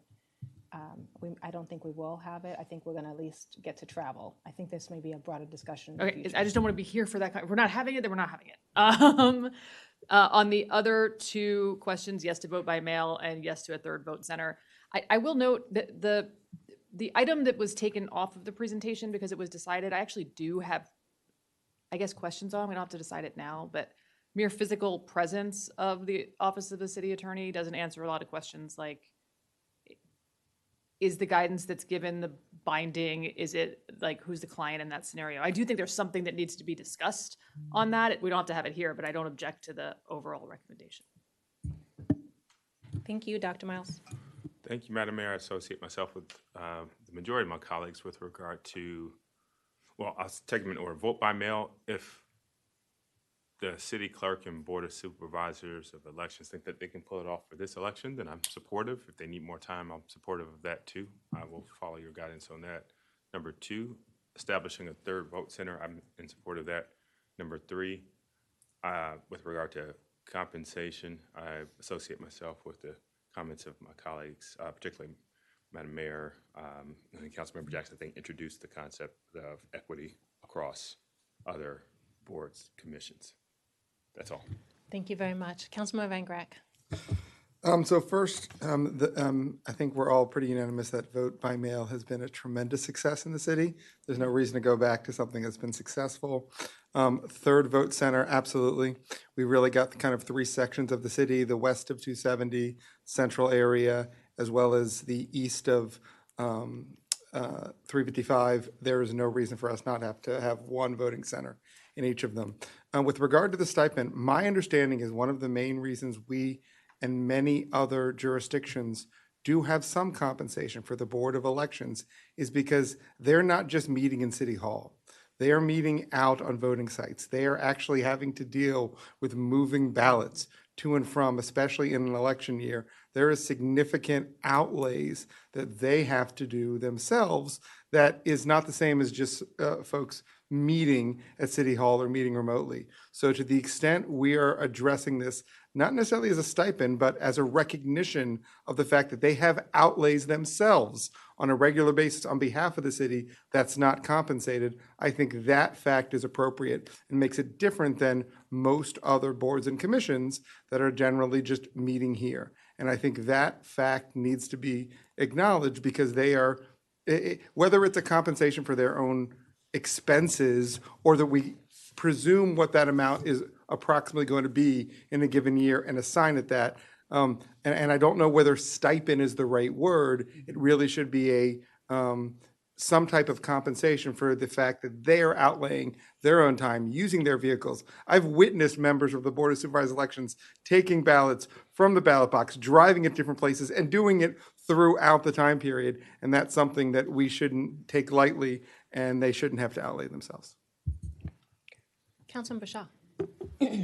Well, I agree with my colleagues and wanted to thank the BSC for the recommendations. I agree with all of them. Using vote by mail is fundamental to inclusive elections, and we have shown that in Rockville. I think there's actually a whole lot more that we can do to make it more inclusive, but we must have vote by mail. I definitely agree with establishing a 3rd vote center in East Rockville. And in regards to providing a stipend, I was under the impression that I totally agree with this, but I was also under the impression that if there were expenses, they could be reimbursed to some extent. I'm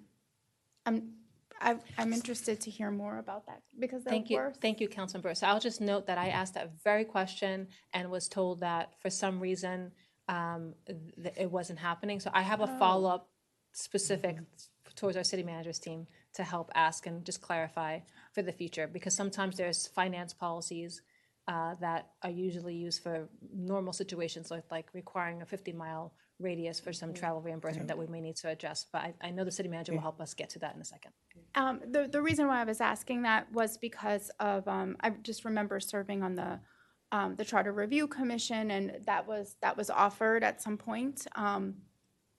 It was during COVID, I believe, so I don't think there was a lot of travel. But I was just curious about getting that information. I will also just say as well, there's actual data that says when you provide a stipend that for some jurisdictions, I know they did this in the county, it makes it more accessible for more diverse communities to be a part of boards and commissions. So I definitely agree, and I agree with having a broader conversation for all boards and commissions.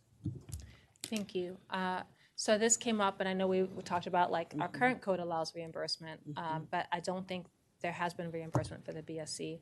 I just wanted to say, Mr. City Manager, going forward, you've heard from us that we would like to make sure, at least, that the BSC is reimbursed, and we'll have a broader discussion in the future. But there may be some travel policies to look at that don't necessarily align with you driving 50 miles, that they're actually shorter locations, but it's personal travel that they're paying for. Would your team be willing to work with the city attorney's office and city clerk's office to address this and to come up with potential new policies? Yes. Thank you. Okay. Councilman Valeri. I would also put forward to that maybe what it is that we don't look necessarily solely at a reimbursement, because maybe folks cannot put the money forward at the time, but that if someone knows who is on the BSC, who knows that they'll be driving their personal vehicle, and perhaps can come up with that estimated mileage, that is also another option, because I know that reimbursement seems like the cleanest, but if you do not have a sort of funds at the time, it won't really be helpful then in the long run. Thank you. Councilmember Shaw. So I also just wanted to clarify my point. I think in addition to the reimbursement, there should be a stipend. Just paying our community members for their time is also just incredibly important. Thank you. And we should also, when we have that broader discussion, look at the volume of commissions we have and see if we're going to do just quasi-judicial. But I would note that there are other commissions like HRC that works really hard. So I think this is a broader discussion we need to have and say, how does that impact the city budget as well? And then there are some entities that look at it as a per meeting, like I know Tacoma Park does that as well. I know you all have a lot on your plate, but when we can have a discussion on how do we equitably approach this. Thank you. It's noted. Thank you. So next we have about 6 slides, and I think it would be a good approach to take each slide and get our policy questions and recommendations answered rather than do them all and then come back. So we're going to move forward with our first set of recommendations for Chapter 8 of the City Code.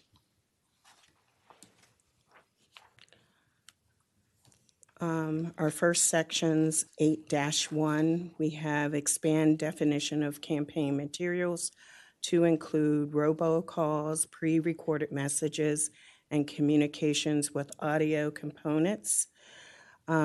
This would make it more clear that non-tangible campaign materials must be included in the disclaimer required by Section 8101-7. Second, definition of committee. This would support authority that without a definition of a committee, Rockville's campaign laws were unconstitutional and vague. We did have an organization who did report that to us during our review of campaign finance. They were a committee, but they said there was not a clear definition. Another 8-1, the board is recommending deletion of absentee ballot.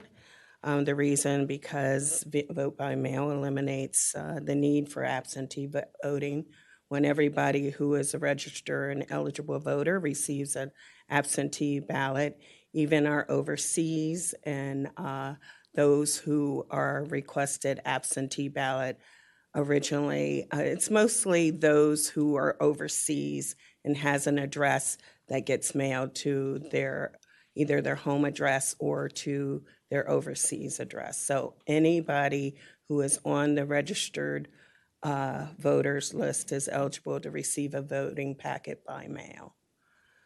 And last 8-1, insert definition of contribution and expenditures with exceptions for those items not deemed reportable, like volunteer activities, campaign personal expenses. Virtually every other campaign finance law in the U.S., include the FECA, follows this pattern. So it would just be more in line with across the board state, federal elections that campaign contribution and expenditures would be more clear. So that's our first slide. Would you like us to provide feedback now? I'd like you to provide All right, feedback. Thank you. Councilmember Jackson, now this is your official turn. Thank you. Unfortunately, there's a little bit here, and I agree with all of it. I mean, I think to clean up the code is a great goal, and this slide, which I'm asked to comment on, it just deals with the definitions and cleaning up the code, and I totally agree with it. Thank you. I also agree. I just wanted to ask two questions. One is, I believe we've dealt with text messaging, but I just want to confirm this focuses on audio components for campaign materials. Are you also addressing text messages? Because that is something that came up in the last election. Yes, absolutely. So that will also be required and considered a campaign For material. those who want to opt in and opt out of a text I guess message. robo-texting, if you will. Okay, all right. And the other question I had is just as we remove absentee ballot, just making sure we have a clear process, because there are people who may be at college or overseas or on assignment, military people, just how they would engage with us and what's the process to request that. I just want to make sure that somewhere in our information that is clear to the public. Yeah, that's an education piece, and we've always struggled with that.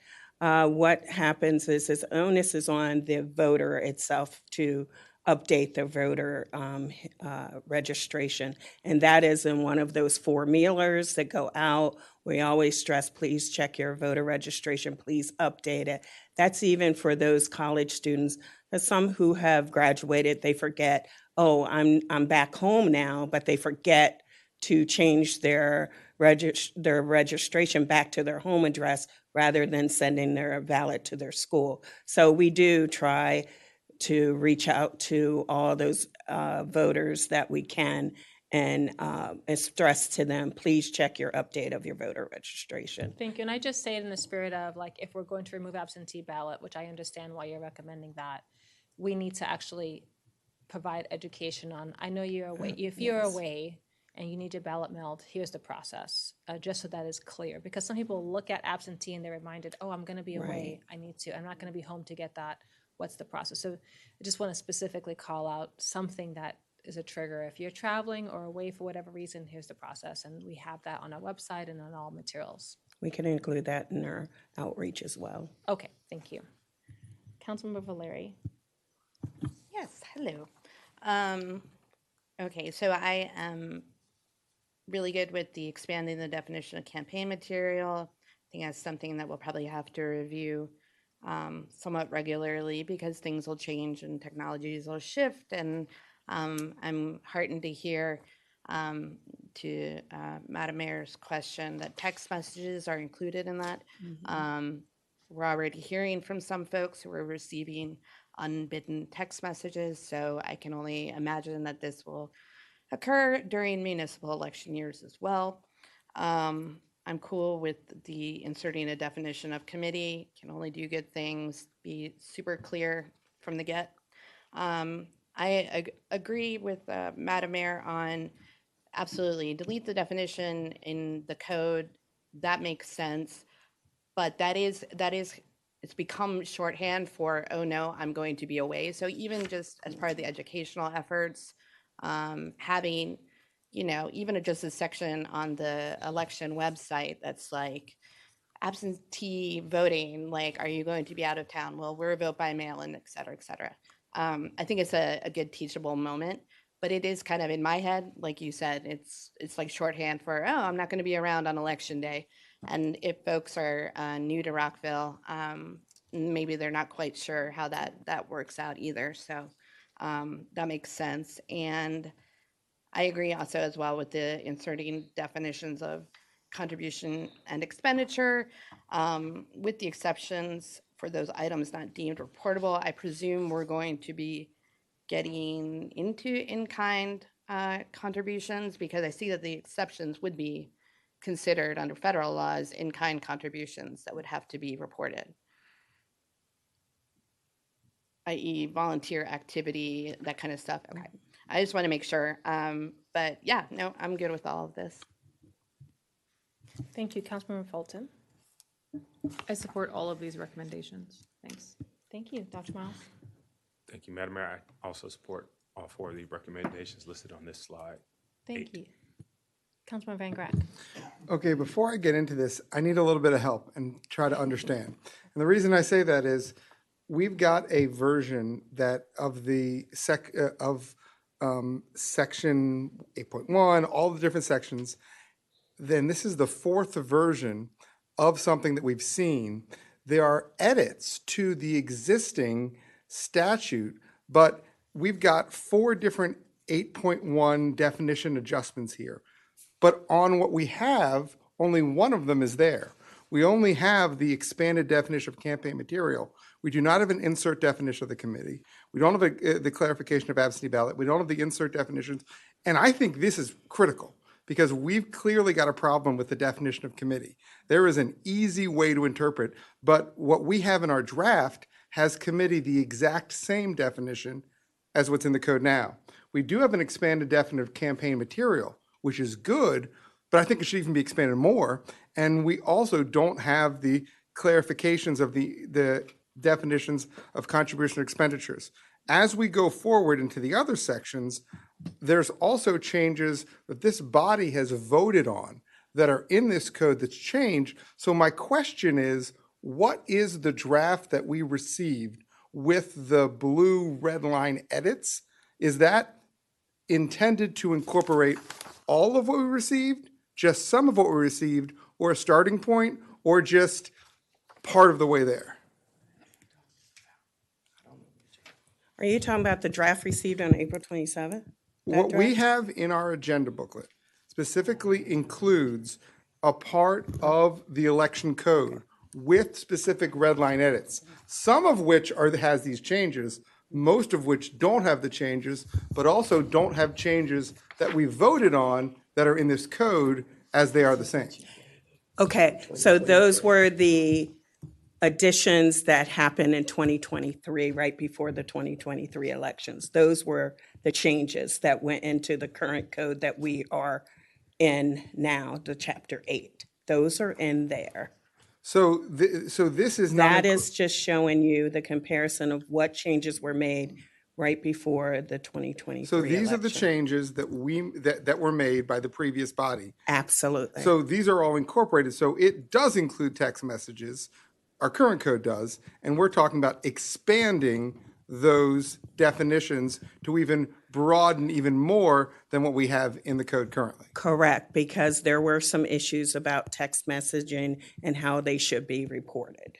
And we weren't that inclusive at the time to understand what those rules and regulations were So at that despite time, despite there being red lines, and some of those red lines are here, we're saying we need to do more than those red lines in what we're suggesting here. Absolutely. We need to tighten some more those provisions, yes. So then the next question is, does this also mean that some of the other aspects that we've already voted on that are in here that we've suggested to change are also going to be changed, or we're only looking at implementing these changes? No, your other changes and lists that we have, we're incorporating these and what the previous mayor and council, you have adjusted for us to implement Okay, into the all rewrite. right, that's Yes. the This is just only the BSC's recommendations only.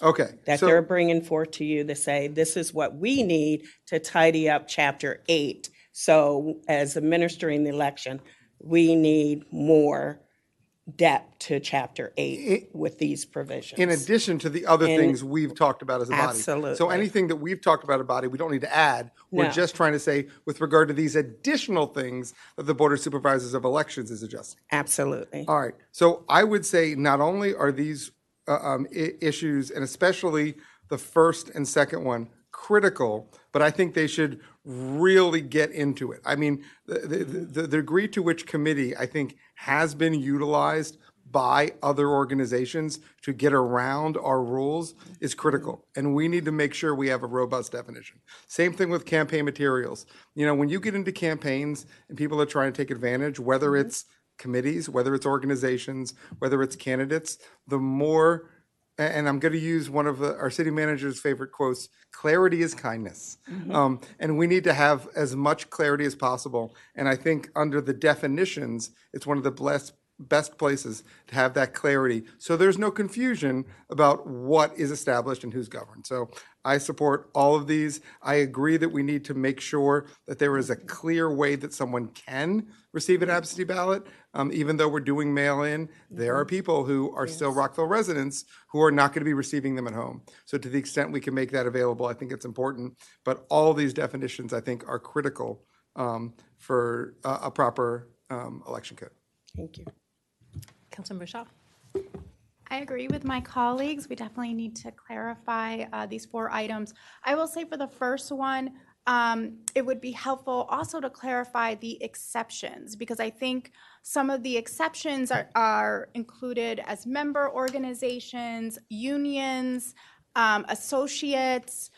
There are some exceptions where you're sharing or texting or whatever to an internal organization, or you're at like it's internal. I think also family was also included. So there are some clear exceptions, and I think there was some confusion around that, especially if, like, for example, there's an organization where a community member signed up to receive information like a newsletter or receive text messages from that organization out in the community.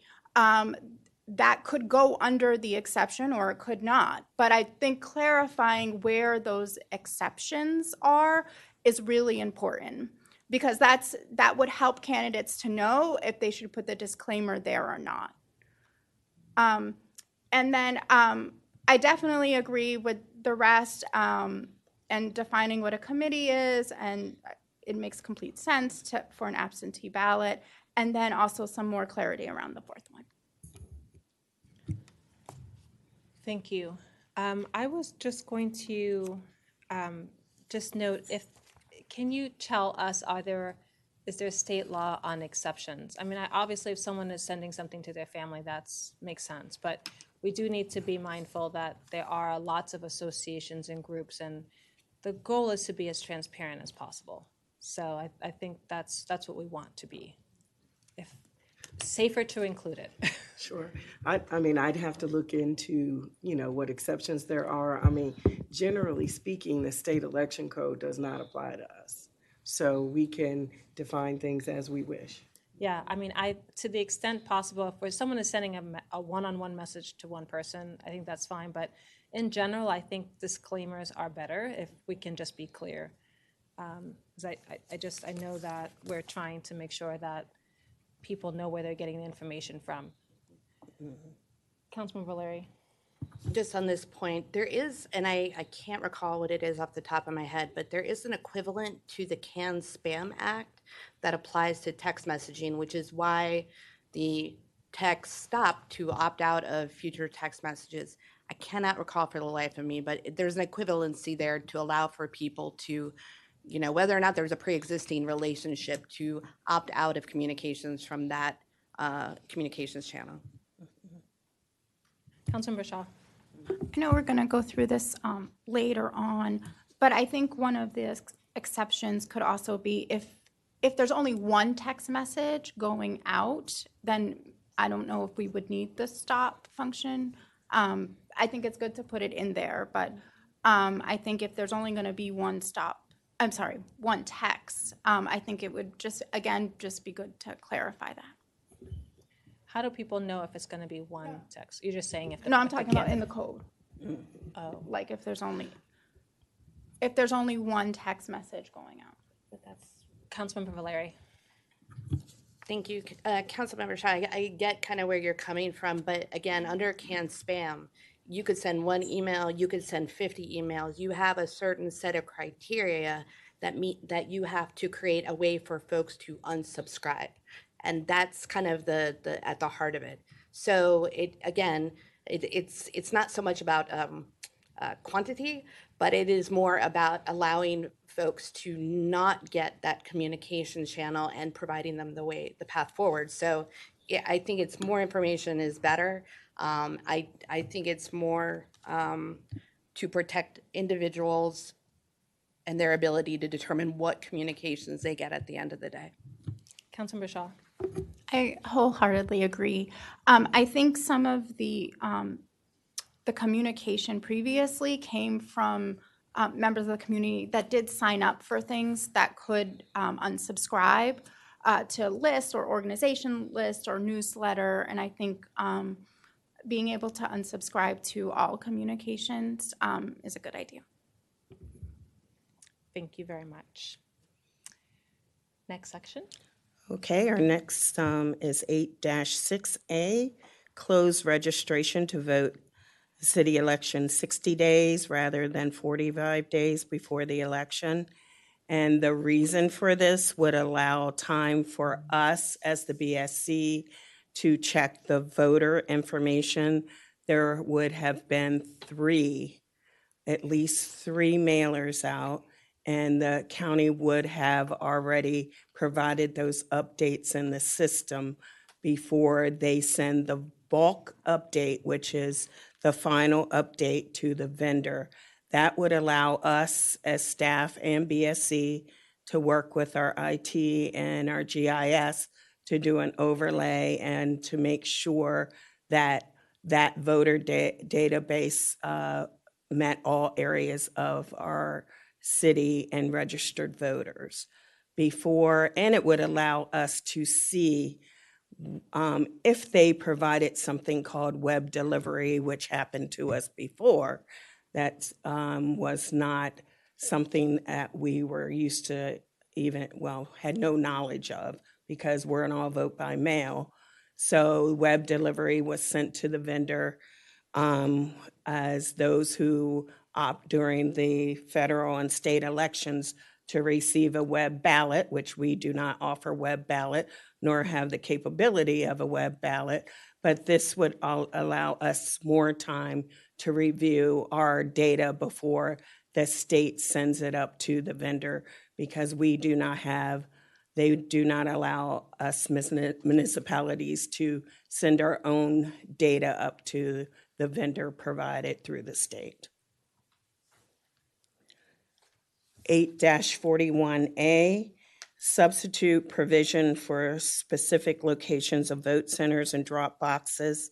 A provision stating that vote centers will be established and drop boxes placed at locations recommended by the BSC and approved by the mayor and council.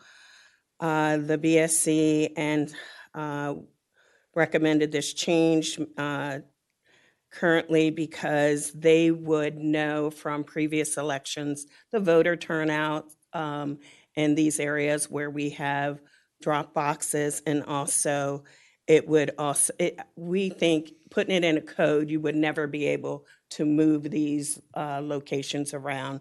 You would have to continue to place drop boxes and vote centers in those areas if it's written in the code. 8-41C, reduced the number of notices and reminders from 4 to 3. This is the one that we were saying, we have 4 mailers that go out. By the time the 4th mailer does go out, we're bulked up with the review of that voter database. So anything that is received back after that 4th mailer, we can't send it to the county or the state for any kind of updates. It's more just information to our community because there's not enough time allowed to do any kind of updates before the vendor gets the final bulk up of the voter registration to mail out the voting packets, the ballot packets. 8-42A, delete provision on absentee voting. We already went through that. That just eliminates the vote by mail provision. I won't go any further than that slide. We'll move to the next slide after that. Thank you so much. I have a question about the 841A. I know the comment was that we may not be able to make a change, but it can always come to the mayor and council to make a change, correct? Absolutely. They would make recommendations. You would have to approve it at each election cycle, yes. Okay. And for the closing of registration and city elections, what is the county, what's the number of days that the county has with that? Because people are they're registering with the county oftentimes. Absolutely, but even closing registration, you still have the option of voting same-day registration here. That is just so it closes off the registration, the actual registration list that gets bulked up to the vendor. You still can register and vote on the same day of the election. Understood, but the county usually allows, do they have a shortened registration period before election, or do they? No, they don't. Okay. I mean, but they have control of their voter registration data where we don't. Yeah, that's true. That's a true. difference. Yeah. I was looking at this from the perspective of the voter versus us. So I just like to give people the most that we can. I totally understand and respect that reducing them of postcards doesn't help us clean our database, but it does provide an extra push to a resident to get educated and reminded.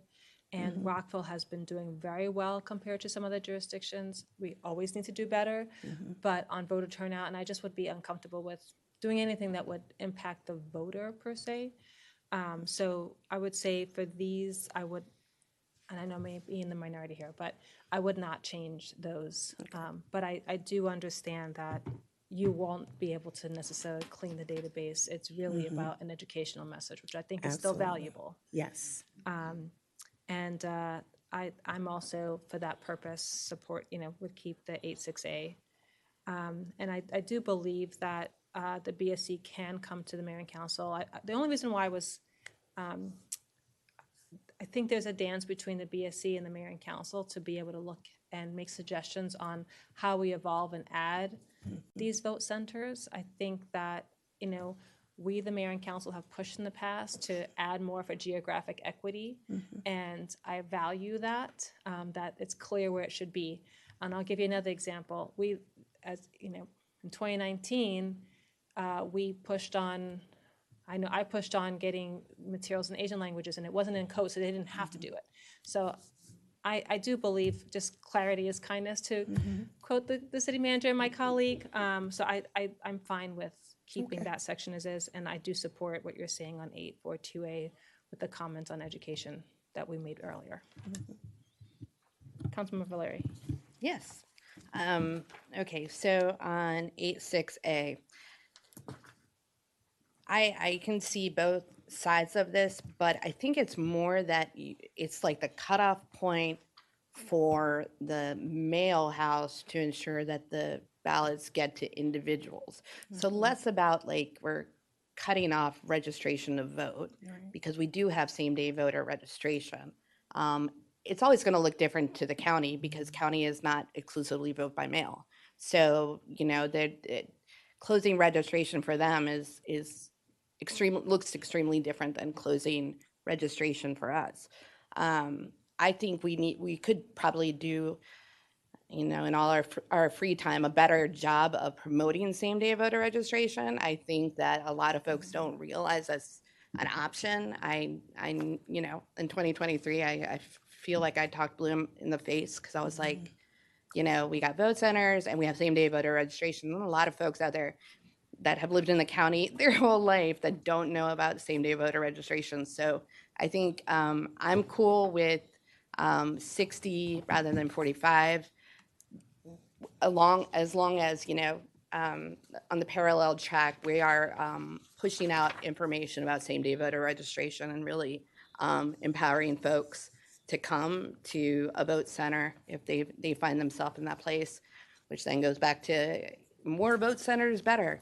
So I'm cool on that. I'm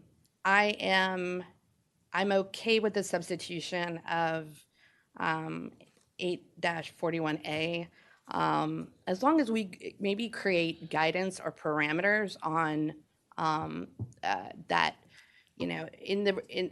in the recommendations from the BSC, that there is an emphasis on equity, not only, for lower voter turnout areas, but in general, I think equity as well, because that's really what I think a lot of us up here have been saying. Like, I was very heartened by the additional vote center because I think it does bring equity on a variety of levels. Maybe we'll get to a point where there's like a vote center in every quadrant of the city, but I think just guidance and parameters there, I think, are helpful going forward. More clarity is kindness, I suppose. On 8-41C, I can appreciate the need to reduce our costs for sure. We still have so much to do on voter education that I see that fourth as just that, hey, just a reminder, if you haven't gotten your ballot, here are the vote centers, here, there's still a lot of voter education that can be done with that fourth mailer. I think it is the adage in marketing that you need 7 touches to make 1 sale. I think 4 is, less than 7, so I'm cool with 4. And to that extent as well, I'm cool with the deleting the provisions on absentee voting. Thank you, Councilmember Fulton. I support the first recommendation to close registration, specifically relying on the rationale just articulated by Councilmember Valeri that it's not actually closing registration. I'm okay with substituting a provision that allows for sort of flexibility on vote centers and drop boxes, recommended by BSC and approval by Mayor and Council. I would want to include in there something that I think was mentioned, like minimums. I wouldn't want to lose the minimum number of vote centers and drop boxes, but I understand that we might need to make changes to where they are. I don't want to reduce the number of postcard mailers for reasons said by my colleagues, and I am fine with deleting the provisions on absentee voting. Thank you. Dr. Miles. Thank you, Madam Mayor. I'm actually okay with all of the provisions or changes proposed on this slide. The only addition was that many of the colleagues have made to the second one, 841A, minimums and things like that with regard to vote centers. That's all. Thank you. Thank you. Councilman Van Grack. 8.6A, I definitely support closing the registration to receive a mailing ballot from 60 days to 45, as long as we make sure that we still have the same day registration. 8.41A, obviously the difficulty here is in the details. As long as there can be an oversight, I think, from the mayor and council with regard to what happens, ensuring that the geographic distribution, the number is okay, I think that's fine. I do not support reducing the number of postcard mailers, and well, we might be able to delete the provisions of absentee voting. I still think there needs to be an absentee voting.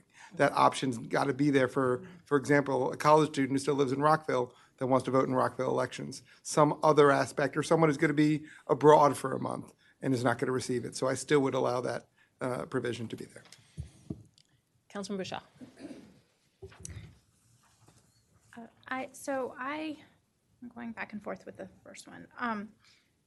I did have a question about voter registration and same-day voter registration, so that was clarified. I guess I would lean towards having it maintaining the 45 because that just provides more opportunity for the community. But I'd like to see more information on that in terms of the mailer. I do agree with 8-41A. I strongly disagree with reducing the amount of mailers from 4 to 3. There are a lot of people in the city that may not check their mail regularly and could rely on another mailer to be helpful. And I do agree with 8-42. Thank you. Councilmember Jackson. All right, last but not least, let me ask on 8-6A, just to clarify again. So what is the reason to go from 45 to 60? It allows us as a review of our own database before we turn it back over to the county and say we're good with sending it to the state for the bulk up.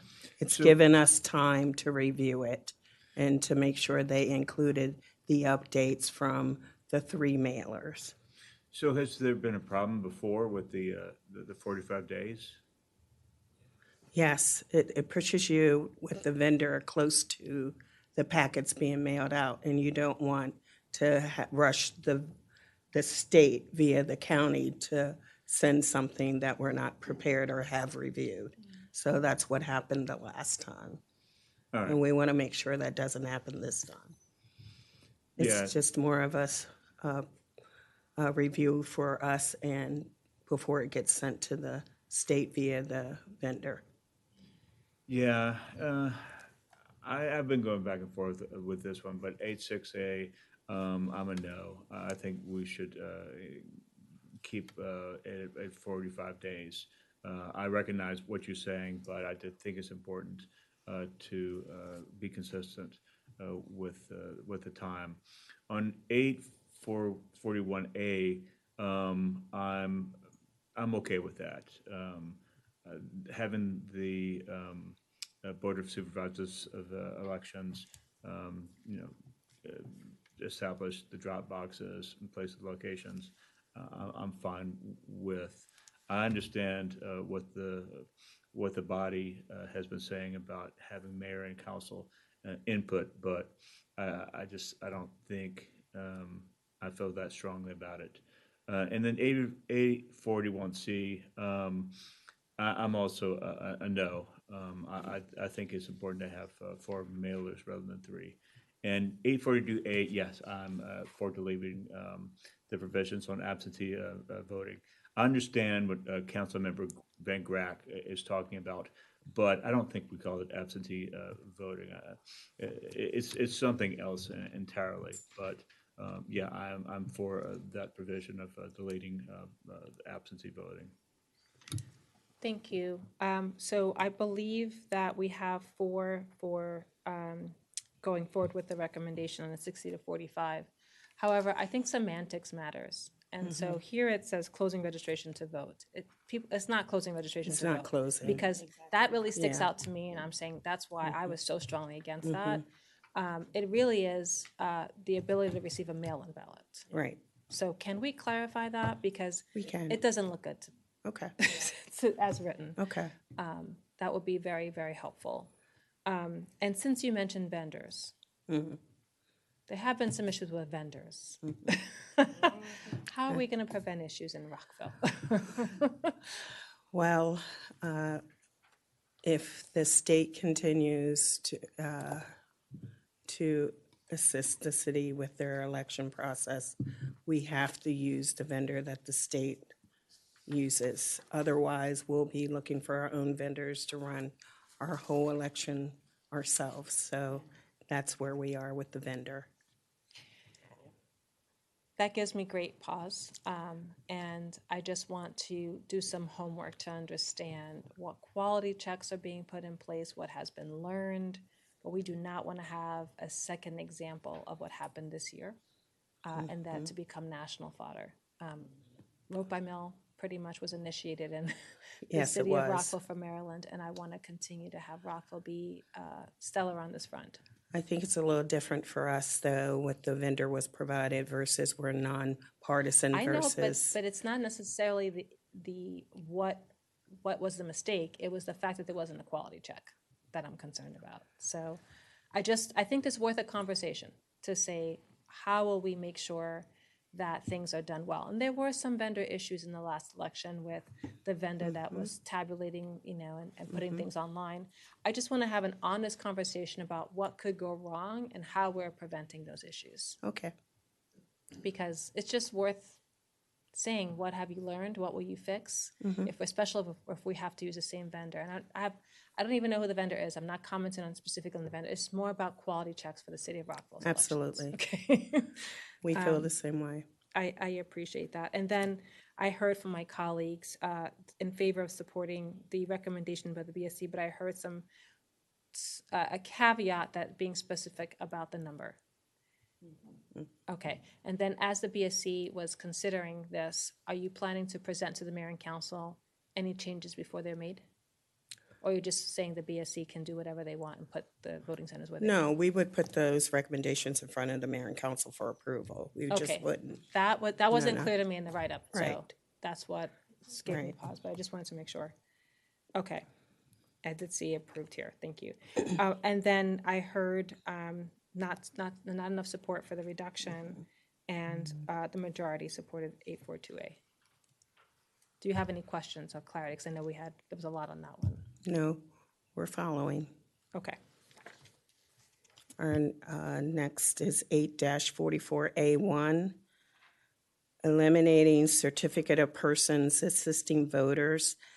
This certification serves no purpose really because we cannot verify that voter assistant other than if they're a registered voter or not. And at this point, that's not what we're looking for in assistance. So that is the reason why we would like to eliminate that certification of personal assistance. 8-71A1, clarify when one becomes a candidate. This will eliminate confusion caused by conflicting provisions of the chapter, because we get this all the time when candidates, it's always been, when do you become a candidate? Well, you become a candidate when you're certified, but, that is still clarification that needs to be done, provision in the code. 8-72 requires slates to disband after each election cycle. This so that slates cannot collect contributions in support of one group or a candidate and use those funds year after year to support different groups or candidates. 8-73, oh, sorry, I went too far. We only have 3 on this slide. Thank you. Just an overarching question. For the person assisting the voter, was there, and this predates me, but was there a concern at some point, and I believe there was discussion about this in 2019, that someone could be assisting multiple people, and it was really trying to find if someone was Uber, just at a broad level? The one issue that we had was that there were persons assisting other people into the vote center, and they were kind of directing them on who to vote for and who not to vote for. But we were telling them, if you're going to do that, you have to fill out a voter assistant card, and it did not happen. So therefore, we had to tell them that you can't come in with a group of people and assist them with voting if you're not going to fill out the voter assistant card. So our thing with eliminating that, at the time, they said that they were there assisting as maybe language barrier or whatever, but we can't, as the election judges and the BSC that are in these vote centers, we can't tell somebody they cannot assist somebody in language. although they're there. I mean, that could be, we could get ourselves in trouble with First Amendment with that. Okay. And voters' rights. And you were previously trying to track trends of if there was someone who was doing this for a lot of people. Right. Okay. Councilman Valeri. Yes. Hi. So when we're talking to the certification of person assisting voter, we're talking about the state of Maryland voter assistance form? Mm-hmm. Okay. Mhm. So, because that's what I had pulled up. Well, if it comes to language assistance, it is interesting because it's only provided in English. So that would make some things difficult. I understand that it's an affirmation, right? You can't actually check that the person's not lying to you, that the Right. person's not the employer or an officer or agent of the voters union. I still think it's good to have, just because there are unscrupulous individuals out there. So simply by signature and, you know, I would be real hesitant to eliminate the voter assistance form. Again, it's, I don't think we're sitting here going, you got to do a background check on these individuals, but there is a process through the state of Maryland that if there is a problem, they signed this and said that, so I understand where the BSC is coming from, but also as I know others on this day as well have assisted individuals in voting due to disability. I think this is important, an important safeguard to keep in. Appreciate, again, clarity, kindness. We all like being kind, so any clarity when one becomes a candidate can only be extremely helpful. And also in agreement on requiring slates to disband after each election cycle. So, thank you. Thank you. Councilmember Fulton. Thank you. So on 844, I'll start by saying this whole section needs a rewrite. Okay, we're getting nods. This body has talked a lot about sort of updated and inclusive language. There's some downright offensive stuff in here. So if we can do a full rewrite of 844, that'd be great. On the actual topic of the voter assistance form, I'd like feedback from the community. Because yes, I have personally been a voter, like had signed these things, and the person that I had to sign it for was offended that I had to sign for it. So I think I understand the protection, but I'd like to know the community that needs it, what they think about it before we make that call. So that's that one. Yes, clarity on when becomes a candidate. I'm actually curious on. Yes, we need clarity on when one becomes a candidate, but I would like to know what that is. Yes, it's when we file. The current code says, I believe, a lot about like receiving contributions in excess of 300 makes you a candidate, and or when you file. 8-71 then makes like doing something a condition precedent. So I see the confusion, but I do think if people aren't a candidate until they file, there's a whole lot of stuff you can do before you file that is then unregulated. So I think we need to provide clarity. We should probably have a conversation on what that is. Right. So yes, I support it, but that probably requires more conversation. And yes, slate should disband after each election cycle. Thank you. Dr. Miles. Thank you, Madam Mayor, for the reasons articulated by my colleagues, particularly Councilmember Valeri. I am in support of having some form of certification or some check just to make sure we have some way to monitor for bad actors. Not presupposing that. I don't want folks, particularly people who may have challenges understanding the ballot, to be misled by someone posing as an assistant. I support the recommendation for 878-1A1, the clarity becoming a candidate. And then 872, I did send this question. I'm just trying to figure out what is the process. I support that a slate disband. What is the process by which a slate disbands?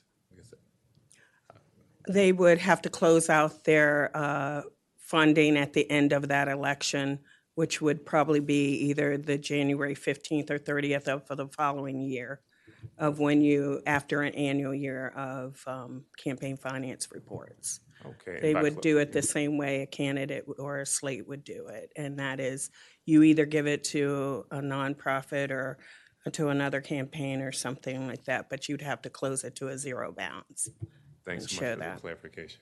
That's all. Thank you. Councilman Van Grack. I guess with regard to 844A1, we've got to be able to allow people to provide assistance, whether that's through how we have, whether this is viewed as too onerous. We just have to make sure that that is allowed, because certain people are going to need assistance. And so there's got to be some method to do that. Now, if this method has been creating problems, sure, let's change it. But there's got to be to make sure that we allow that and that it can't be taken advantage of. We also, this is just one of those areas, and there's a few different areas, we've talked about it before, where you have conflicting sections that clearly were not passed at the same time, and that creates problems. Candidates, one of them. We've had committee, we've also had violations. There's a lot of different sections, so we need to go through, but certainly candidate, there has to be one single definition of when you become a candidate. Now, if we want to have other rules apply differently, such as when a candidate first receives funds, we can do that. But when you're a candidate, has to be clear. And I also support requiring slates to disband after one election cycle. Thank you. Councilmember Shaw. I agree with my colleagues on 8-44 to allowing, to make sure that there's a way to allow assistance, as well as having more clarity around the definition of a candidate. That was, I think, confusing for some candidates. And I also agree with 8-72 to disband slates after the election cycle. Councilman Jackson, please. Thank you. I'll be brief. I agree with my colleagues on 844A1. I don't think that we should eliminate a certification of a person assisting a voter. On 871A1, definitely, I agree with my colleagues, especially Councilmember Van Grack. I mean, we need clarity on when one becomes a candidate. If there's all kinds of things associated with candidates sprinkled throughout our code, and I think we need just clarity on when one becomes a candidate. So I definitely agree with that one. And then 872, I agree, requires slates to disband after each election cycle. It just makes sense. Thank you. I just want to clarify with Councilman Van Grack and Councilmember Shaw.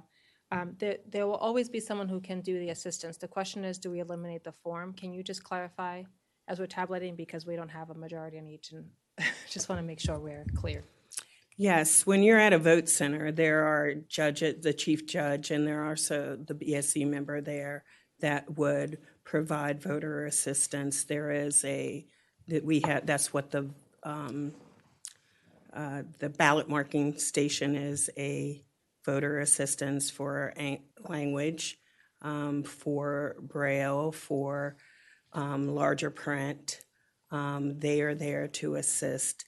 So it wouldn't be necessary and we have language. We have we procure different staff there that speak different languages to help assist at these vote centers as well. So the help is there. The help question is is if there's there. an outside person who keeps coming in or has multiple people or just one person. Right. That they would fill out This a is form. what happened one year to us, is there was a whole bus driven up and several buses came in and there was one person assisting 25 or 30 people in the vote center.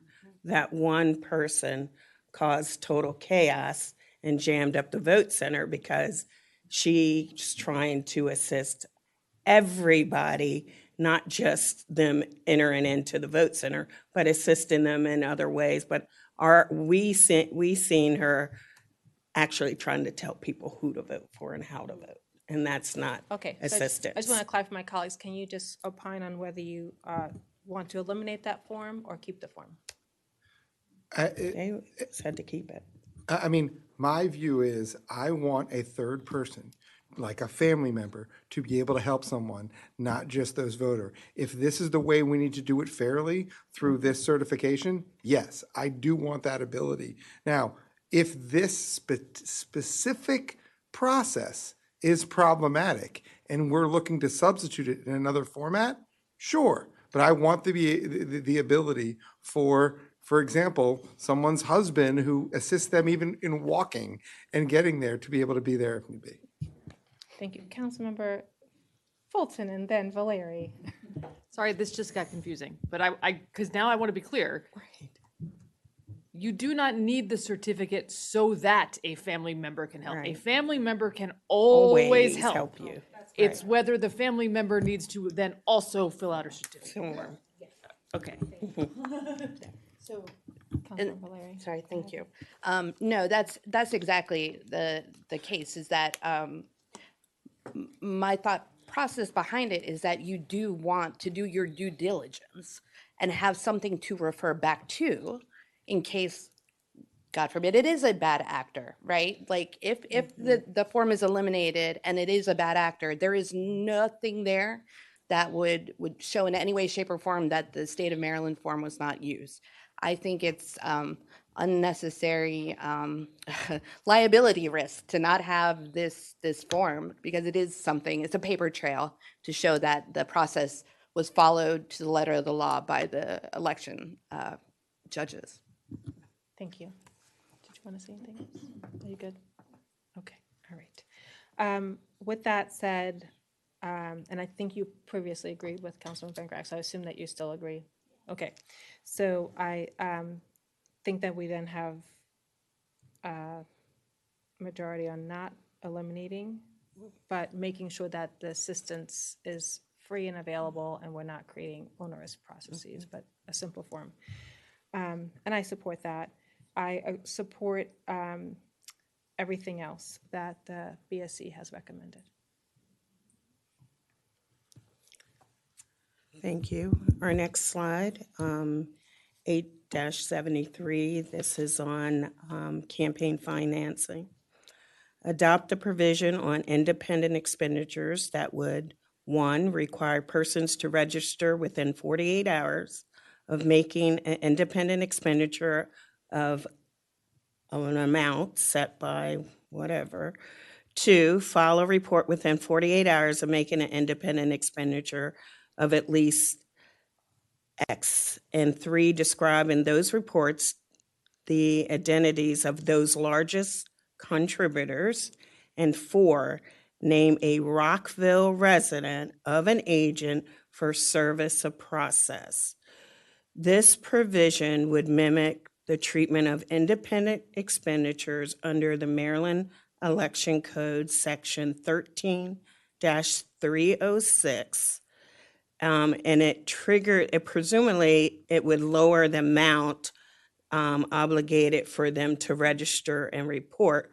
But this requirement of naming an agent of service process would facilitate enforcement and prevent invasion of service like we had before. Can you clarify service of process? Okay, Just service. lay it out. So those who contribute to a campaign and was of a group, independent or independent expenditure to a candidate or a group or whatever, we were not able to first put a dollar amount on that expenditure, and nor were we able, if we needed to follow up and ask for clarification, we had nothing on file where to find that person to enforce any process of service.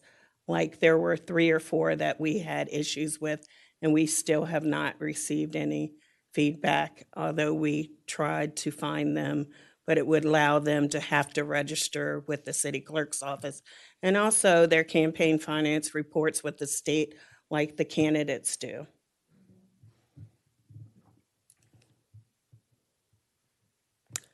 (8-74B), eliminate the requirements of maintaining a petty cash ledger. Actually, petty cash ledgers, it's It's something, if the candidate or somebody say, I think it's $5 or less, you can give somebody a receipt, and then you have a receipt book that you write it in. We just think it's really, at this point, it's just, we need to admit it. Petty cash was a long time ago. 8-81A1 require committees to file their first pre-election campaign finance report 45 days rather than 30 days before the election. This, we could collect, because committees begin collecting their contributions and making expenditures earlier in the election cycle.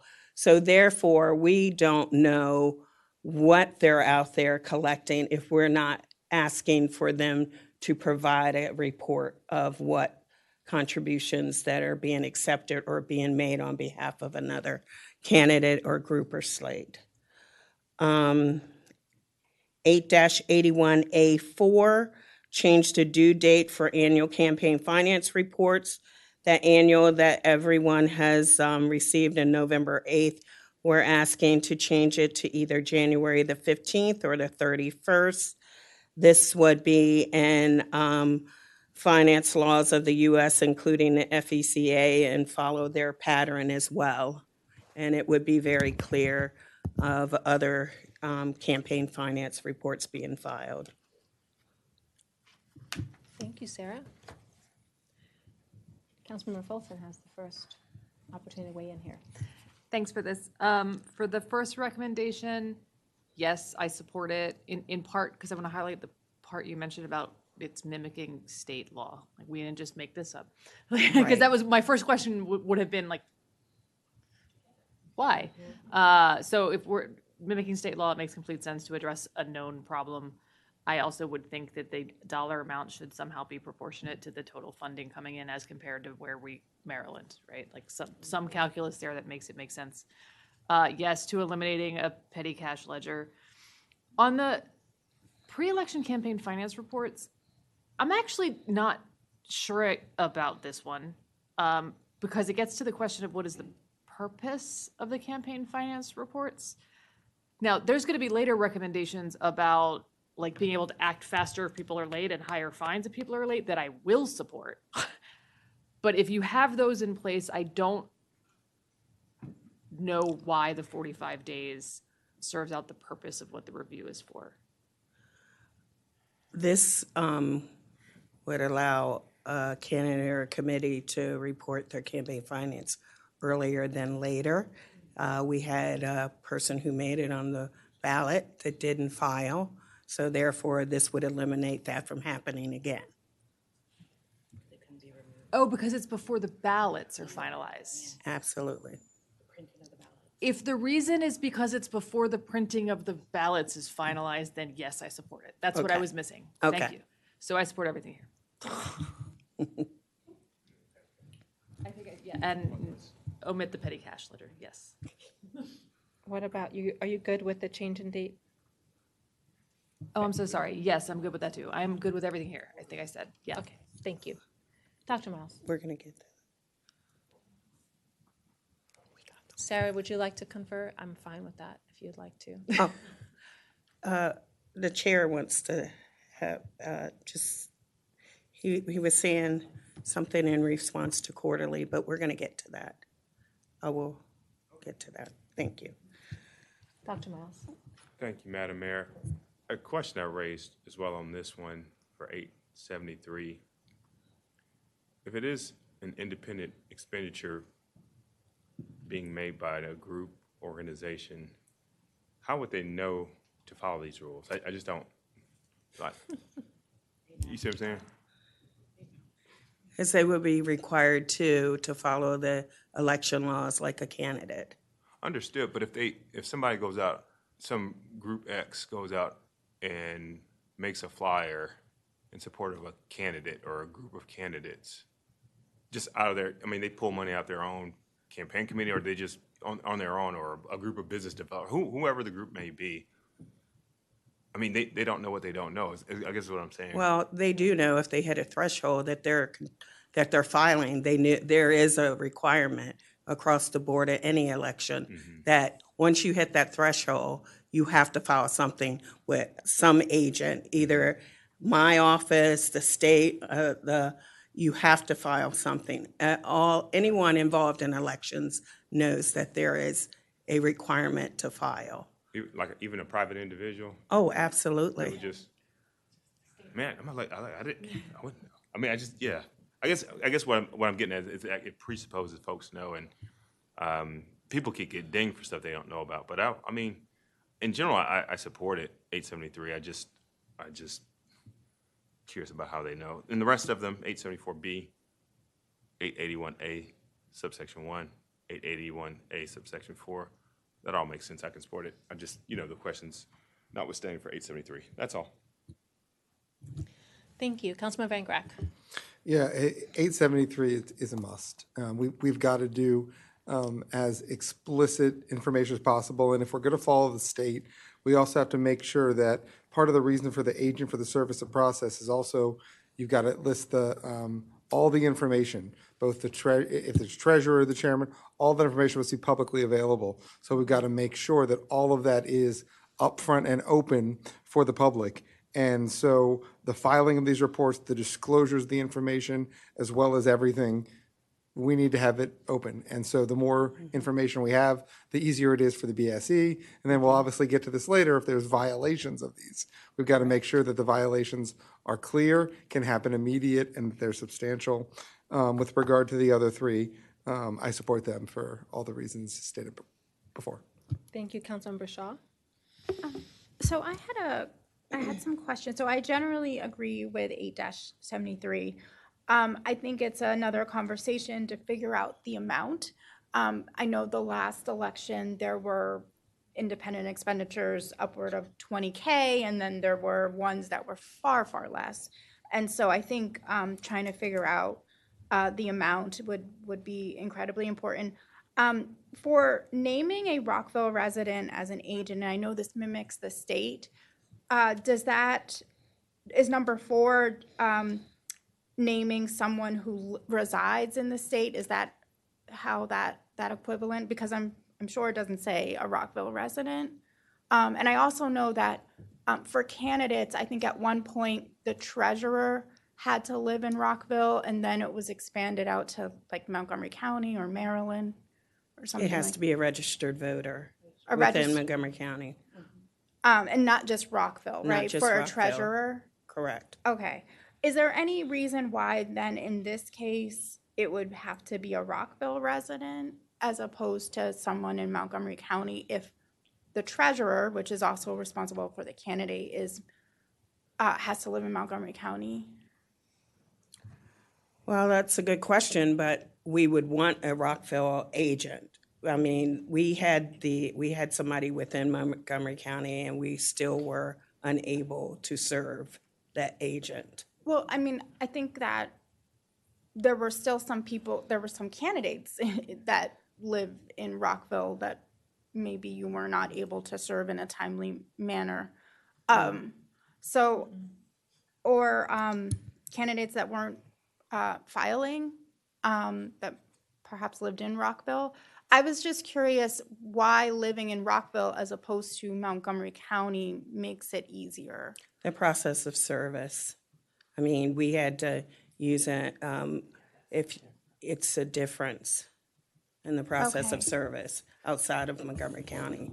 We can't use our local Montgomery County Sheriff's Department. We have to go out and find a process server to serve these agents outside of Rockville. That's why. Okay. I see City Attorney Walters. I basically was just going to state what the Madam City Clerk just stated. The difference is if a person is a Rockville resident or in Montgomery County, the sheriff can serve them. Otherwise, we have to pay a process server, and that's what we had to do in several instances. So you're saying Rockville or Montgomery County? Correct. Yeah, my question was also why Rockville and why not We can say Montgomery County. Okay, that was I mean, my, it doesn't that have to be a was my Rockville resident, question. but we can say Montgomery County like we Because I know do that a for the treasurer has to be from Okay. Montgomery County, Okay. correct? Yeah. We can do that. I mean, I'm just suggesting that. Okay, and I'm interested in the amount, because again, I just know there was quite a difference in the independent expenditures from the last election, where there's like corporations versus nonprofits kind of thing. And then, but I do agree with 8-74.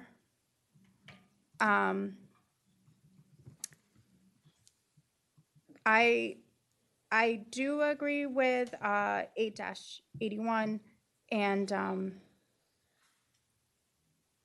8-80. I'm sorry, 8-81A1 and 8-81A4.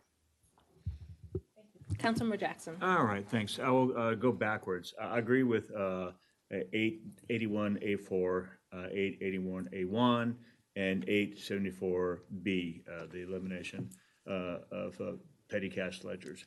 I have questions on 873, and not because I disagree with what we're trying to accomplish, because I think what we're trying to accomplish is worthwhile. But as people have said, the amount is really going to be crucial to capture everything that we would capture. I also have a question on disclosing this in those reports the identities of their largest contributors. As we know, some of these independent expenditures will be made by people that corporations or it's not a 501c3, but 501c6s, other legal entities that don't have to identify their largest contributors. So, the devil's in the details. And so, we just need to be clear what we're talking about here, and that we can actually have identities of the largest contributors on record, rather than get in trouble, because when people have dark money, the definition of dark money is that you don't know who the contributors are. And also, we just need to make clear, and maybe it's in the state ordinance or laws, but how many? So how many of the largest donors should they disclose? Is it 5? Is it 10? Is it the whole thing? I mean, we need to be clear what we're talking about. And I was fine with number 4, naming a Rockville resident, but as my colleague has said, I mean, if it's either Rockville or Montgomery County and you guys are fine with it, then I'm fine with it. If there's any reason that you think it should be Rockville rather than Montgomery County, then I'm fine with that as well. But yeah, right now, since you guys were indicating that Montgomery County was a good place to stop, then I'm okay with that. So I guess I'm a yes on that one as well. Thank you. I will be brief and note that I support staff's recommendation and just make a statement. I do think that if the county election is any indicator of what might come to Rockville, and we saw what happened in Rockville's last election with a lot of different groups getting involved, I want to have as much transparency as possible. So in general, I support all of the recommendations of the BSC. Councilmember Valeri. Yes, I'll do what Councilmember Jackson did and go backwards. So I'm all in on yes on A4, 881A4. I am yes on 881A1. I would even go as far as 60 days if that gives enough of a buffer. So because the BSC has so much work to do around the time of the election, that if it gives enough of a buffer to increase that, I'm cool with that too, but 45 is A-okay by me. 74B, I'm cool with eliminating the requirement of maintaining a petty cash ledger. On 73, I totally understand where Councilmember Jackson's coming from, but I just want to confirm my gut that the state of Maryland actually has provisions that don't allow for dark money. You cannot hide top contributors to entities. Am I correct in my, okay. So it's slightly different because that's my background too, is in federal election law and, the proliferation of stealth packs. The state of Maryland has done a really good job on campaign finance disclosure and allowing for greater transparency. So I'm proud of Maryland. So I just wanted to make that clarification. Number 4, I'm cool with the Rockville resident. I don't think that's a big significant ask to have a Rockville resident as an agent. Let's make it as easy as possible for the BSC and for the Madam City Clerk's office to get in contact if need be. And it's always easier to get in contact with people in Rockville than in Montgomery County. 3, I would say yes, absolutely. Do 3 to 5 of the top donors. I'm cool with anywhere in that range. Top 3, I think gets you there to that point. And oftentimes if they do provide more of the top donors, it's good too. But I think that that's kind of a sweet spot. On requiring persons to register, I think absolutely. I would say at least 48 hours in advance, because then you can register and then you could file a report within 24 hours of making an independent expenditure. So you could register at any time. You're on record as being registered, and then you have a much shorter window before you can drop X amount of money. I think that provides the greatest transparency, because ultimately you don't want somebody to register or not register, drop a bunch of money. There's going to be loopholes, and any way that you can extend the amount of time of registration, shorten the amount of time that somebody has to file a report, I think protects people more from a variety of independent expenditures, some of which aren't corporations. I would also say that a good starting amount would be $6,000 to start with. That's half of a citywide mailing of registered voters, thereabouts. At least it was in 2023. I'm willing to start there. I'm being bold on throwing out numbers, but that was kind of my calculus, was that many independent expenditures go to providing mailings. I'm sure a lot of us have gotten mailings from such entities, and doing at least half of that, I think, is a good starting point for our law. Thank you. Any other comments? I will just add, people can do a whole lot with $2,000 in terms of social digital. So I kind of like the 2,000 number you put out there, since I just wanted to weigh in on that. So, because not everything is a mailing these days. I've seen some interesting things online in this election. But we weren't given a number. That's true. I Yeah. appreciate you starting with a number. I'm just throwing that out there. So it sounds like you have general support with some caveats. I don't know if you want to ask a clarifying question for straw poll. I heard 2 people say. I just want to Montgomery County know for versus- 4, are you good with making Montgomery County resident as an agent for service process like you would for a treasurer? Or do you want a Rockville resident? Does anyone want to change what's in here? I know everyone weighed in on Rockville resident. Is anyone who wants? I know you have, yes, but just want to make sure I'm giving other people a chance to also say whether you want to change it from Rockville resident to Montgomery County. Councilmember Fulton. I might. What I heard staff say is the reason for the restriction is so that we can serve process through the sheriff's department. That's the reason. And if we can do it anywhere in Montgomery County, then I am also okay with Montgomery County, because it still serves the reason.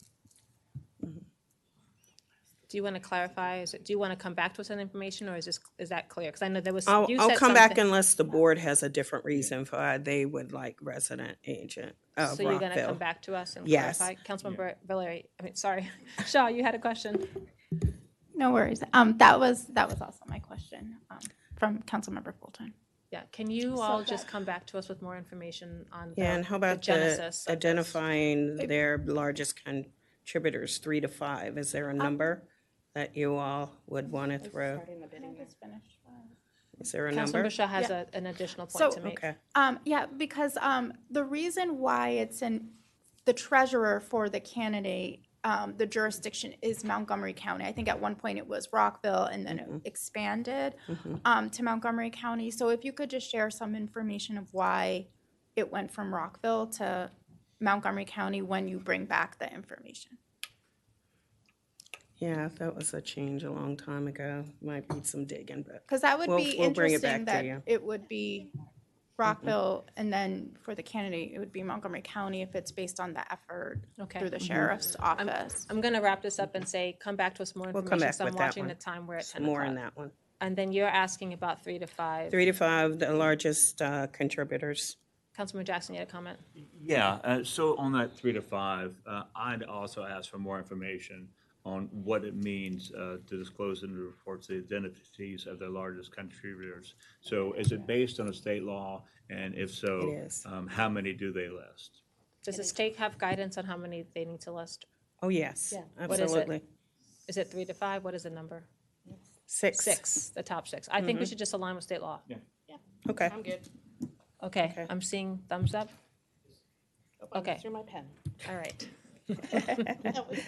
All right, I'm going to note it is 9:58 and we have another work session. So, Okay. but this is important. I just want to make sure It's we're important. We're tracking. almost at the end. We're almost at the end.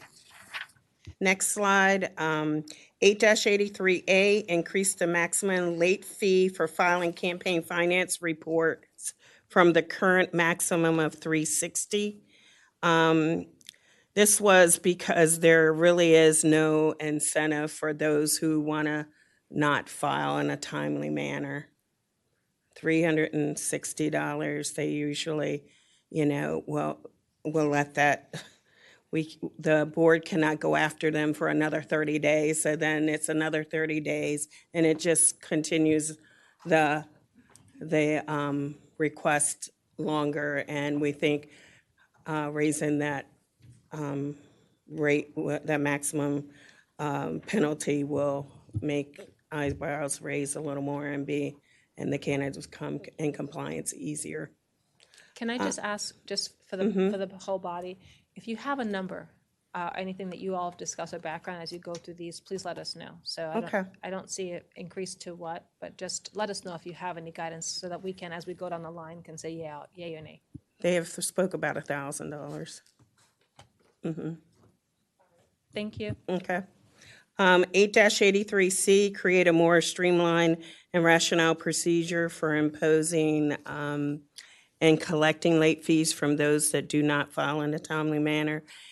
As I said, that 60 days just allows candidates to avoid the disclosure prior to the election day, as we have seen in the past. And 8-101, require text messaging to offer recipients a choice for opting out, receiving future political messages. This would protect those residents who object to receiving unwanted political text messages. Thank you. Dr. Miles, you're up. Thank you, Madam Mayor. I'm in support of all three of these as written, 883A, 883C, and 8101. Do you have any feedback on 360 to 1,000, or do you have a number in between? 500, I have no specific number. I'm okay with increasing it to whatever amount you all see fit. 500 sounds reasonable, but whatever the will of the body is. Thank you. Councilman Van Grack. So I think this is something that needs to be addressed pretty significantly. I mean, we can agree to disagree. I don't think the current rules have that 30-day window, but the fact is there's confusion here and it can be interpreted that way. But regardless, this has to be significantly more than 360. I think even significantly more than 1,000. We've had, just from campaign donations alone, now in this most recent election, upwards of above $150,000 being put on one candidate. And that's outside of the independent expenditures that were pervasive. $360, even $1,000 really is still just a drop in the bucket. We have to make sure that our campaign finance laws are adhered. And I think in addition to financial, I mean, we also have the code. It's in there. I'm sure we're going to put in there that there's going to be restrictions with regard to you even being able to be inaugurated as an official if you haven't fulfilled them. But there should be additional. I mean, there was talk, I think it was even in the Board of Supervisors of Elections meetings, of maybe even having a website that says if you've committed a violation under the rules, there's a bad actor part of the website. We have to let people know that, like, if you are late on your filings, if you've done things improperly, if you've skirted the rules, there's consequences to them. So I think this is the bare minimum of what we need to do to make sure there's enforcements. And I think potentially even $1,000 is too low. Similarly, there's got to be a more streamlined and rational process for imposing and collecting late fees. And I would argue not just late fees, but any penalties within the rules with regard to following what we've put out. There's got to be teeth into the rules. They can't just be rules for the sake of rules, and there's got to be consequences to them. We heard from the Board of Supervisors of Elections. We heard from numerous members of the public after the last election saying, hey, where's the enforceability? What's happening here? And we need to show that, at least from the city of Rockville, we are paying attention to it. We're requiring people to follow the rules, and there's consequences to them. And obviously, for text messages, if they want opt-out, they should be able to opt out if they need to be. Councilmember Shaw. I agree with 8-83A. I'm not sure of the amount. I know our elections aren't as expansive as some other elections, but I do agree that we should increase the 360. I do agree with 8-83. I'd like to get some more information what more streamlined means, but I do agree with the concept. For 8-101, I also agree, and I think this should just not be text messages. It could also be email or whatever else that we have in communications. And then just going back to the original point of just clarifying the exceptions. Thank you. Councilmember Jackson. Thanks, Mayor. I'll be brief. I associate myself on 883A and 883C with the comments of Councilmember Backrack. I think we need to do more to, hold people to account for filing late or kind of skirting the rules. On 8101, I just want some additional information. I think Councilmember Shaw made a good point about other media, whether it's emails or even audio phone calls. But what I want to know, and this is for the BSE and for the clerk, is it already regulated by either federal law or others that, if you're getting text messages that you have to have, that are political, that you have to have an opt-out? I mean, does that apply to the local text messages as well, or do we need a specific provision built into our code? I don't know the answer. I mean, I'm fine with doing it and putting it in our code, but if we don't need it, we don't need to clutter it up. So that would be my only question: is there already some law that governs text messages or not? Thank you. We'll Go ahead. have to dig a deep dive into that because, as you know, we are all receiving text messages and emails. I don't see an opt-out provision, so I don't think it is. Yeah, you just push stop. I mean, but it doesn't stop. It comes back again from the same group or whatever. So we'll have to look into that, but I just think it's there, but it doesn't stop because a lot of them buy list, and that's where this comes from. They buy your emails and your phone numbers and all of that, so that's where most of that text messaging comes from, an email. I feel like I get multiple a week. Mhm. So Councilmember, do you have another comment? Well, it's just a comment, I guess. But so I guess we're requiring text messages to offer recipients the choice of opting out. Well, we'll give them a choice of opting out, but if the actor doesn't choose to opt them out, then what? So it's another example of, do we really have teeth? Or is there an enforcement mechanism? Or if they don't have an opt-out or they don't pay attention to their opt-out, what is our remedy? I appreciate the conversation among my colleagues. I will just ask for a legal follow-up on this, because it's my understanding that the CAN-SPAM Act applies to commercial businesses, not necessarily political speech. And so I just want to make sure that if, I would love everyone to have the opportunity to opt out. I just want to make sure we're not breaking any rules in doing so, if you can confirm.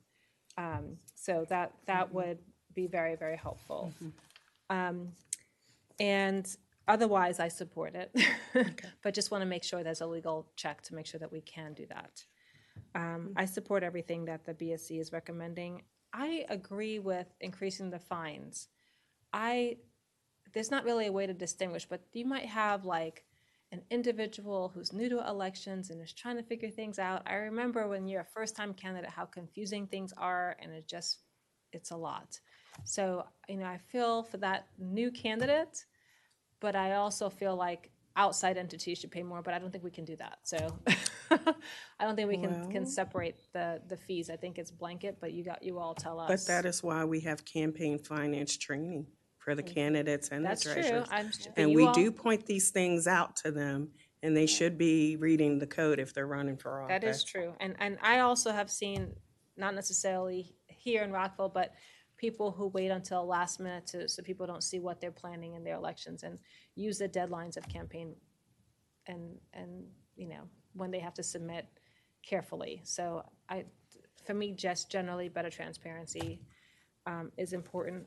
I was thinking about a 500 just because I was thinking about that new candidate that may not have a lot of resources, but I'm willing to go with the majority and the BSC recommendation.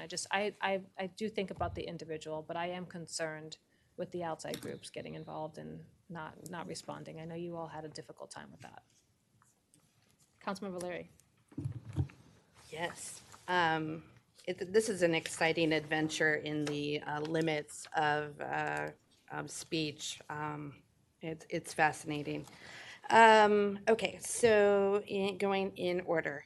I think there's a difference in the maximum late fee for filing a campaign finance report from a candidate versus from a committee versus from an independent expenditure registered committee. Not trying to make this more difficult, but I think it gets a little bit to Madam Mayor's point that I don't know necessarily what the solution is there, but maybe that's how we treat it differently. I do think 360 is too low. I think 1,000 sounds about right. We're all doing like crash courses in the CAN-SPAM Act right now, so if you pardon, I appreciate the fervor at which my colleague, Councilmember Van Grack, talked about, making real consequences. I completely agree. I don't know where that line is, but real consequences are the only thing that are going to get folks to that point. Because otherwise, you can just, if it's too low, you can just, wait and wait and wait and maybe never, report your donations until after the election. I don't think that's very fair either. Okay, so yes, I'm a yes on A. On 83C, absolutely. I like rational, streamlined procedures, for sure. And however, the best way to do this, I appreciated the rationale in the staff report too. Because the current system essentially requires the BSC to wait at least 60 days, which allows candidates and others to avoid disclosure prior to Election Day. Again, going back, I think it's a very valid point. So let's make that streamlined and rational. On our favorite, the 8-101.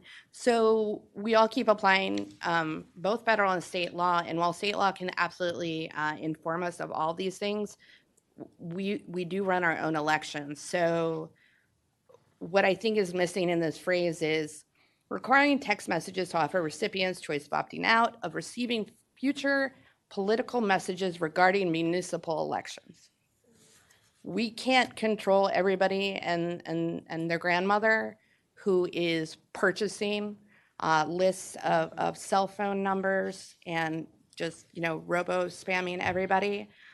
But we can control whether or not somebody can do that regarding a Rockville municipal election. So I completely support that. And I support it because in this case, it could be and probably is going to be an independent expenditure. So that enforcement teeth then is ultimately that registration of a committee for independent expenditures. So they would have to register, they would have to disclose that.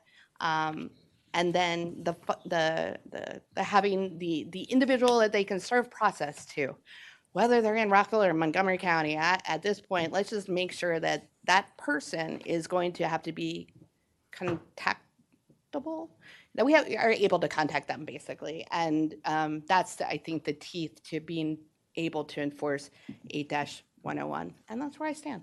Thank you. Thank you. Councilmember Fulton? So on 8-83A, increasing the maximum late fee, yes, I support it. Yes, I support 1,000 or more. I want to clarify that it is a maximum late fee that is day over day compiling. So so while I have empathy for like misunderstandings or new candidates, like you don't just so I'm understanding right, it's like you don't hit that number on like day 4. You have to be like accumulating. So I have less and less empathy the longer that goes on, which is why I think the number could be really high. Yes, we should create a more streamlined and rational procedure. 8-101, I'll say I don't feel strongly about. I think it's complicated. I think it's hard. I think there are different interplays of different laws. I think you'll have to define it really carefully. Like, if a candidate wants to send a text message to 60 people saying, I'm having an event next week, can you come? Does that need to have an automated, you must opt out? Like, so I actually don't, if the body wants to do that, fine, but I actually think it's complicated and the juice might not be worth the squeeze on it, but I don't object. That's how I feel about it.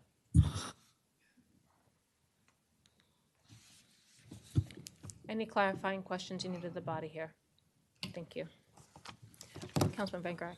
I just wanted to add something because I think it goes to what we're saying. 8.8-83A only deals, or at least the Board of Supervisors of Elections only talking about the maximum. The per day violation is $10. And at the last election, the last filing was November 1st.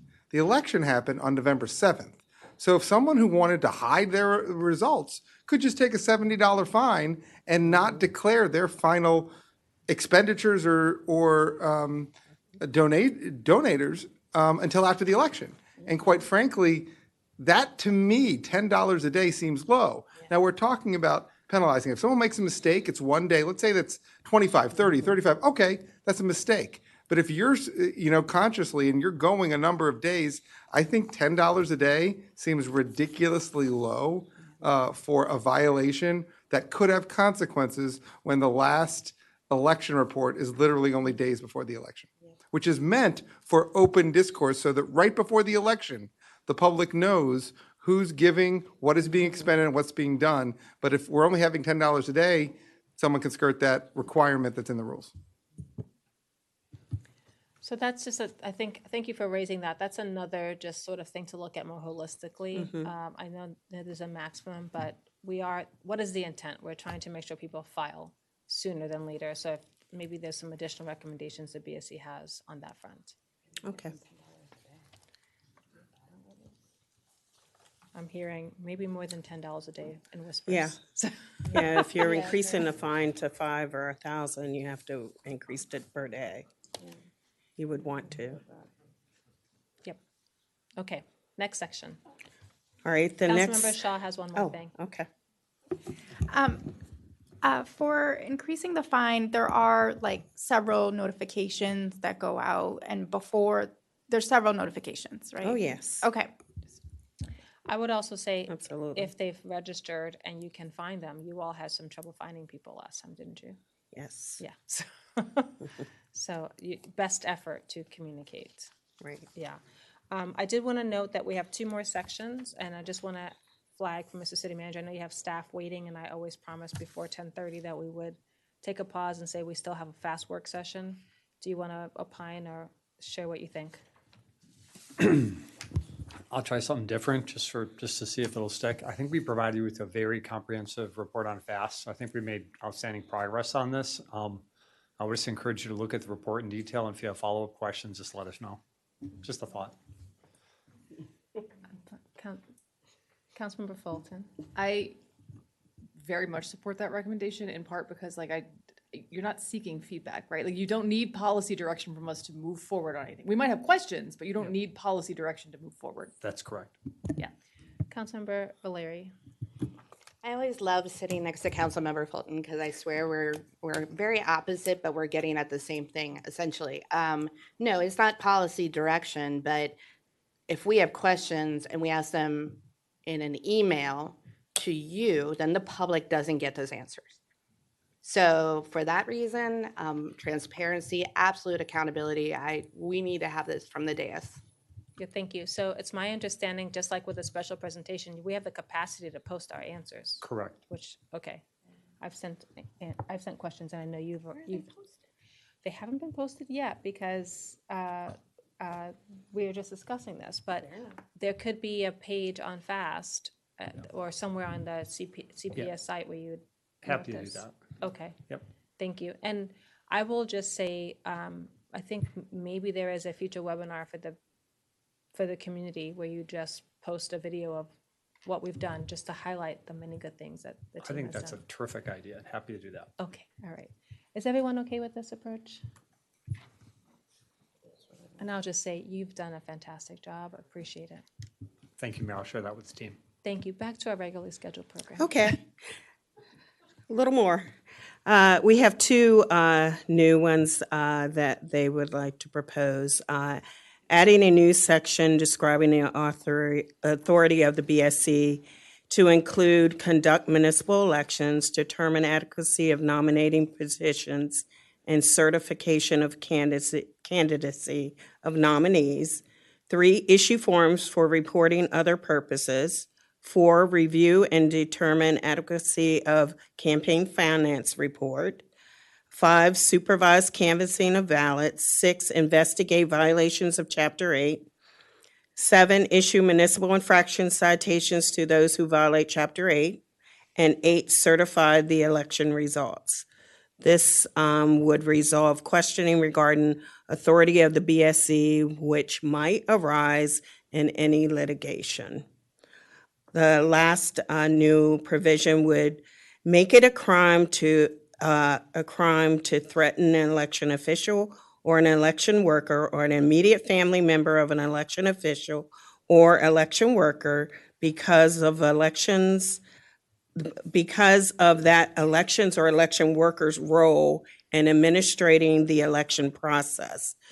This provision would mimic the Protecting Election Officials Act of 2024 of the Maryland Code Election Law, Section 16-904, enacted by the state of Maryland. This is different than, I think there was a little confusion. There was something about protecting the locations of polling places versus those who actually administer election process. So that is the difference here. Thank you. I do want to just note, because I fully support, just an overarching question before we go down the line. Can we just include what state law says, because it is a state law, or do we have to do something different? I mean, I think it's a statewide law, right, that applies to our election or not? It Or can you doesn't, please it doesn't clarify? apply to our election.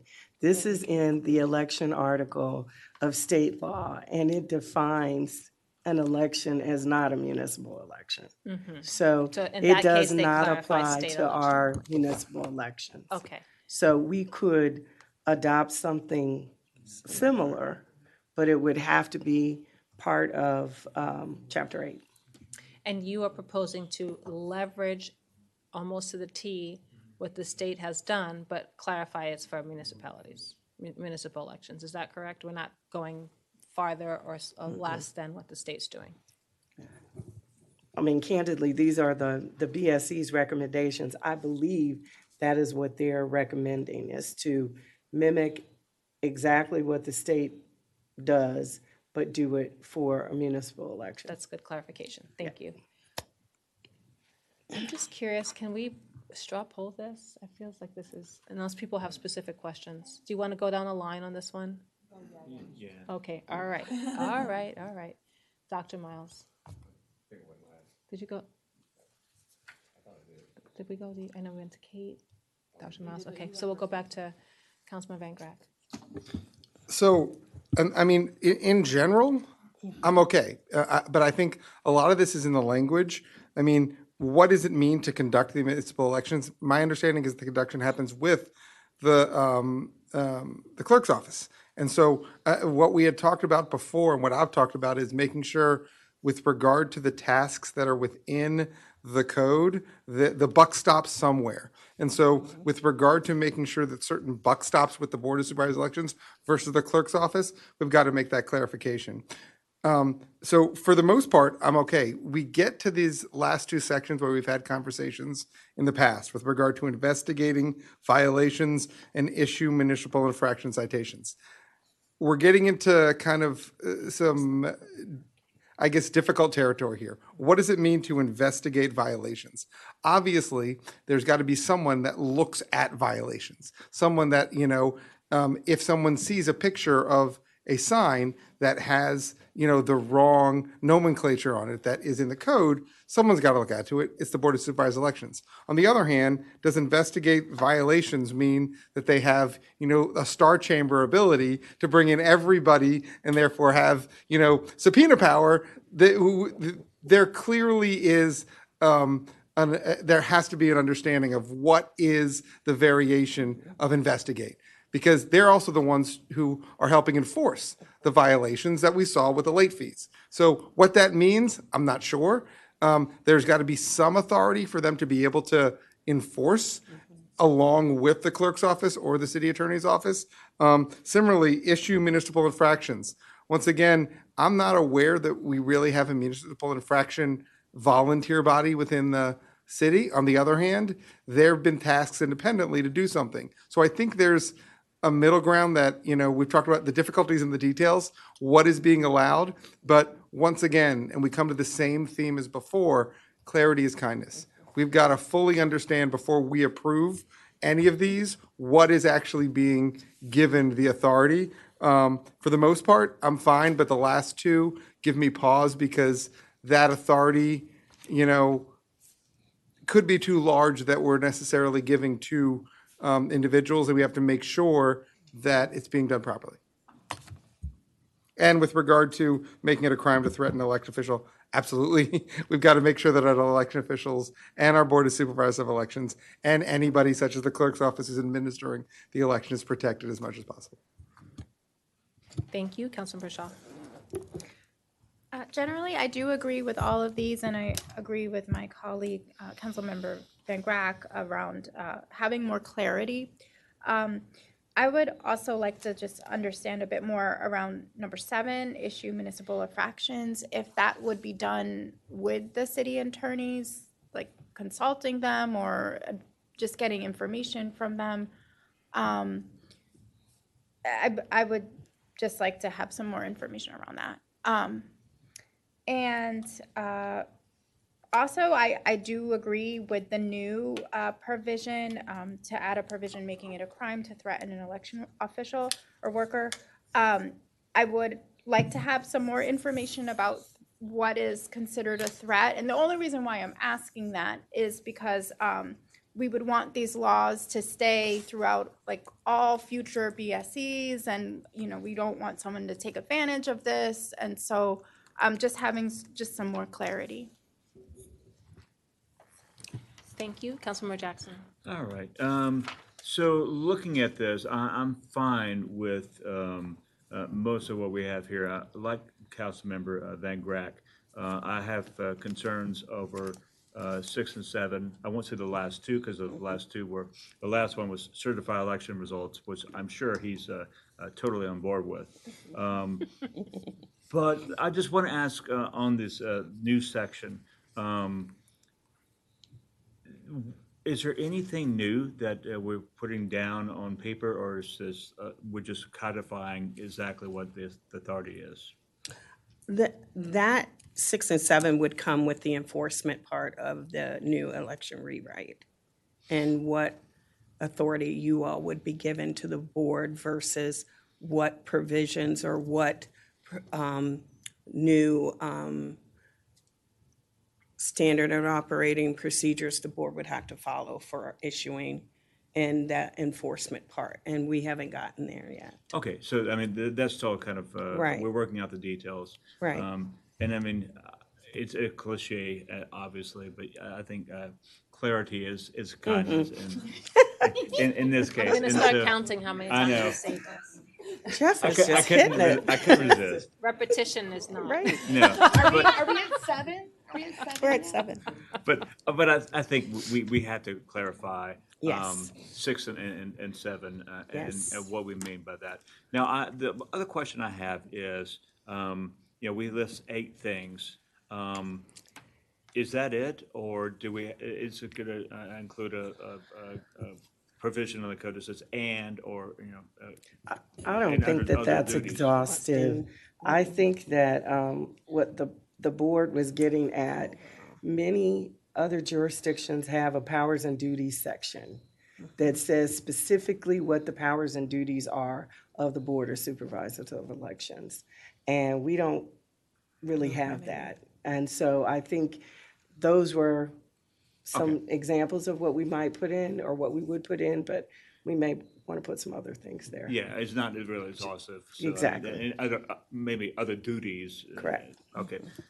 And then the last one, I was actually uncomfortable with that provision until you said something that really kind of maybe we need to add it, which was that the state law does not apply to municipal elections, which we don't have those protections in place. So I'm totally in favor of adding that provision.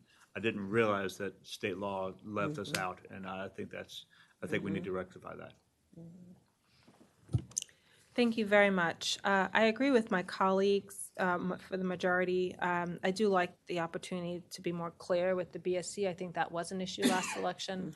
However, I do think that we should investigate in consultation with the city attorney and the city clerk. The city's resources and the city attorney's office will have to go and defend in court if we get to that point. So I think it's important to at least consult the city attorney's office. And I would like to see a little bit more information because I do believe that we need to have teeth to our laws. But I also just want to have the balance of, the risk to the city as well, given the potential protracted process it could entail. And it notes investigate violations of Chapter 8. I didn't want to inadvertently take away the requirement for other departments within the city to help with signs. Right now, the city manager's office helps with signs. I certainly don't expect members of the BSC to get a pickup truck and start running around the city and picking up signs. I wouldn't want them to be in that position, but Other duties. I just want to be clear.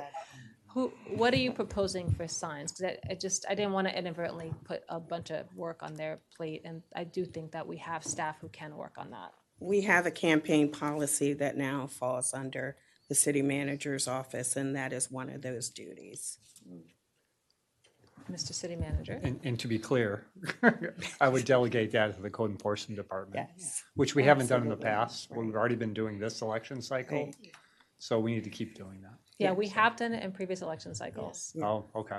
Yes. Yeah, Well, I don't know which office. You're saying DPW versus CPDS. Correct. The city manager's office has managed it, but I don't know which department it was in. Yeah, we should use our code enforcement officers to pick up signs very proactively during the election cycle. That's just my opinion, and hopefully council backs that up. Thank you. And I'll just note there are a lot of signs in right-of-way right now. Every time we get them picked up, they come right back, but, so noted. Thank you.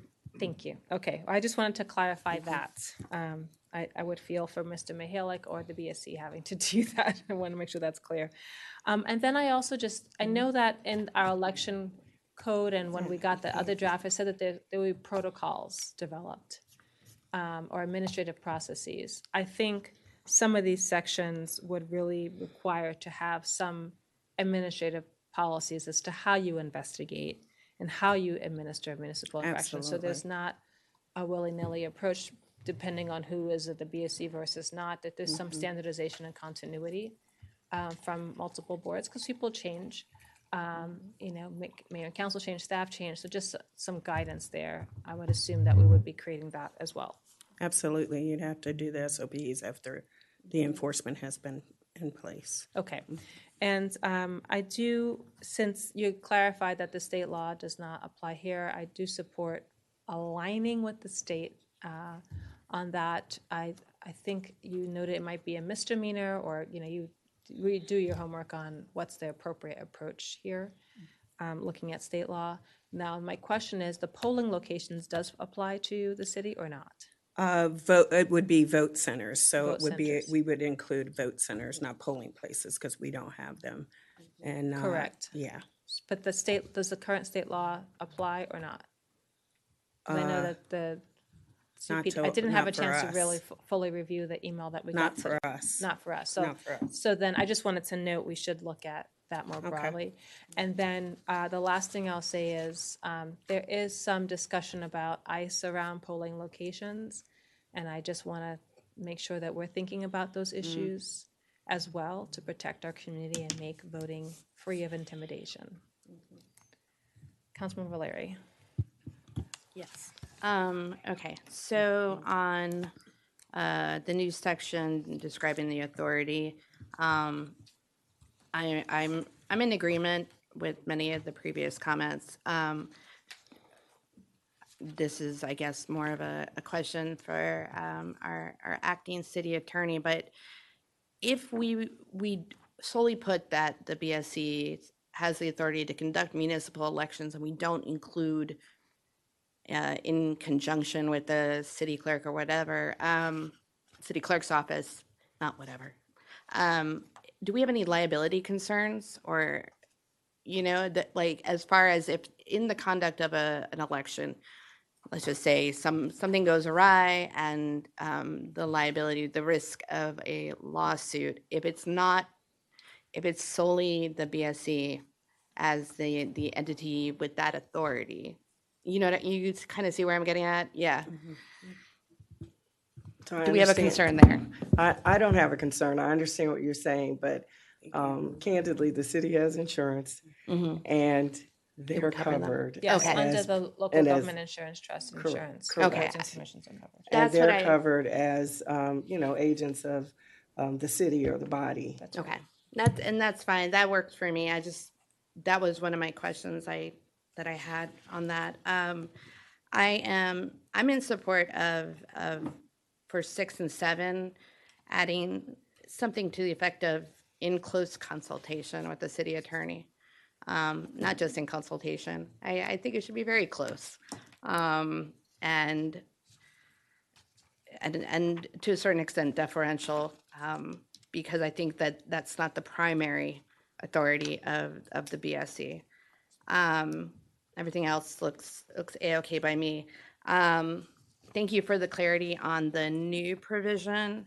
I'm shocked that municipal elections are not covered by this.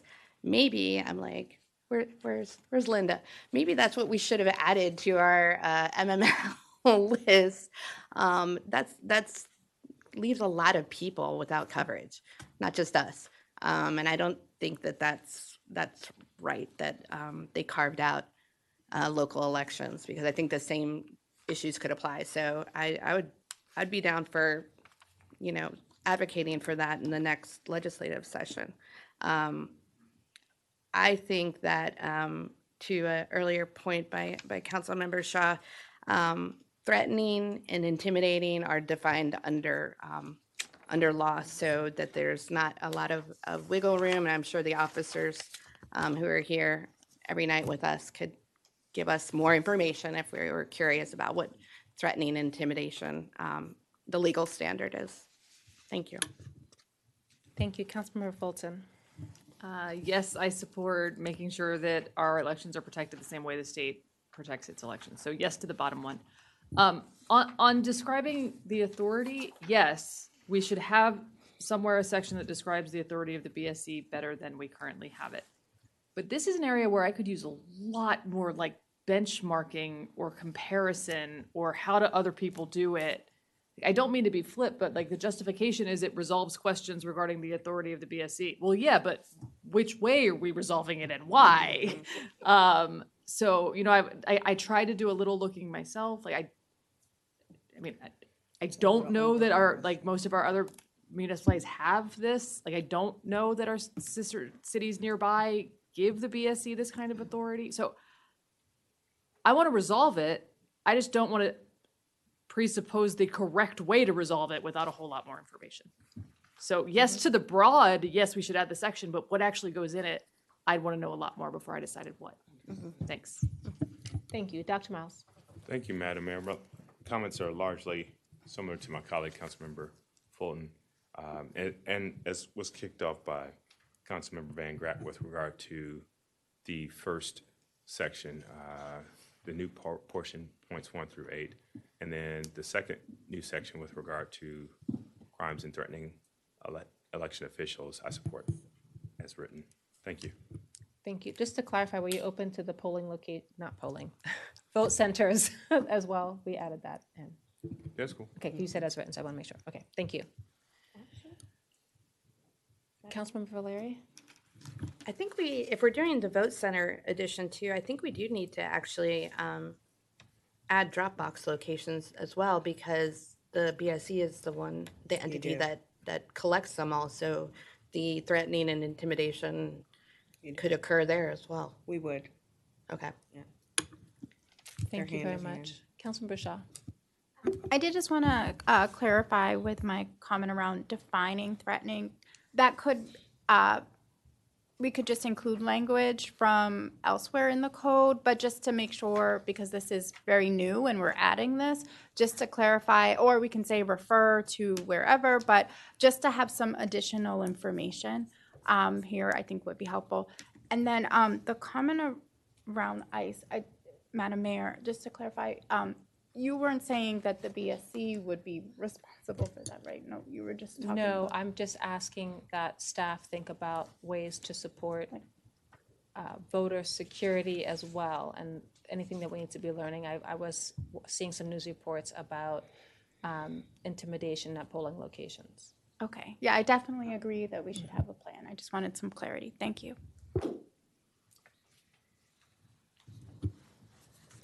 Nope, just one more. We're almost there. So the BSC recommends the following to the BSC and city staff.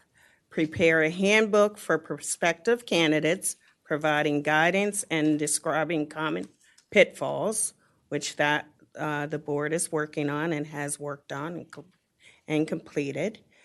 Electronic signature for nominating petition forms. We are working with IT to see a pilot and where we can get that done. Work with IT and also our GIS department to ensure that the properties have been included that were excluded from the voter database in the last election.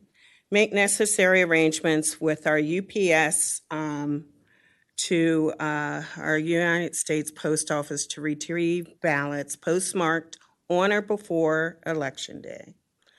Provide vendors with mailing addresses of those Rockville voters who have opt-out web delivery in the state and federal elections, and to reach out to our residents in newly added properties and communities. And that we were talking about that Twin Brick Quarter and adding that third Dropbox location. With that, I thank you to the Mayor and Council for taking the time to provide directions on the BSC's recommendations in order to move forward with revising the election code and ensuring implementation prior to the November municipal election. Your direction tonight will provide guidance to staff BSC to hold our work sessions with both the City Clerk's Office and the city attorney's office to propose a rewrite on the draft by August 21st to the mayor and council for review. And with that, we're in closing. Thank you very much. Councilmember Shaw, do you have any comments? No comments, Madam Mayor. Councilmember Jackson. It's been a long process, but I think it's been a good process. And I'm looking forward to you guys taking what we said away and working on language and then coming back to us and, us getting into it. Because I think that we did a lot of good work tonight, but there's a lot that is still left to be done. And so I'm anxious to get underway because the deadline, of course, is coming upon us. So thank you for the good work, and let's hurry up. Thank you. We want to hurry up too. Thank you very much. I appreciate all these items here. I did have a question about how are you making sure that new communities are included? Because I will say this, before it became an issue, I remember that there was the new whole section at the village that was missing from my GIS system. I happened to be checking and noticed it was missing, alerted staff, and they were able to get it before it became a voter mail issue. How are we going to avoid stuff like that? With that voter overlay and to check all districts and look at the districts and make sure all districts are included in that voter database, and that's how you can do it. That omission was done when the county did a redistricting, and they left that area out. And so in 2019, we were fine.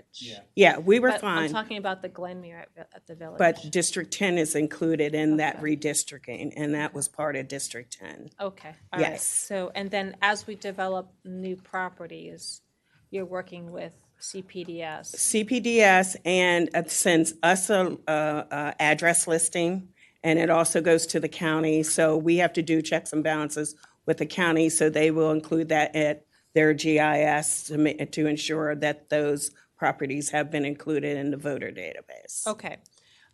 This is an exploratory thing, but I don't know if you're seeing any examples of boards of supervisors of elections dealing with AI. We haven't discussed that at all. I don't know if there's anything you can do about disclosures on, but there's some, AI being used and with mocking people, and videos can make them to look real. I don't know if we have any teeth there, but I think it's something to watch to see how this evolves, because a lot could happen in a year. The other thing I wanted to note is, this was before I got on council, but there was an issue with the process on vacancy was very messy. It was hard for the people who were on council to deal with it, and I just wanted to know, should we be looking at that vacancy section in case there's ever a vacancy on the mayor and council to be more clear on that process? And the rewrite, it actually was less clear. So I just want to make sure we're looking at that holistically. And then the last thing I'll say is if there were any significant non-reimbursements of the BSC from the last election, I would be open to some sort of recompensation. Just wanted to comment on that. Councilmember Valeri. Thank you all.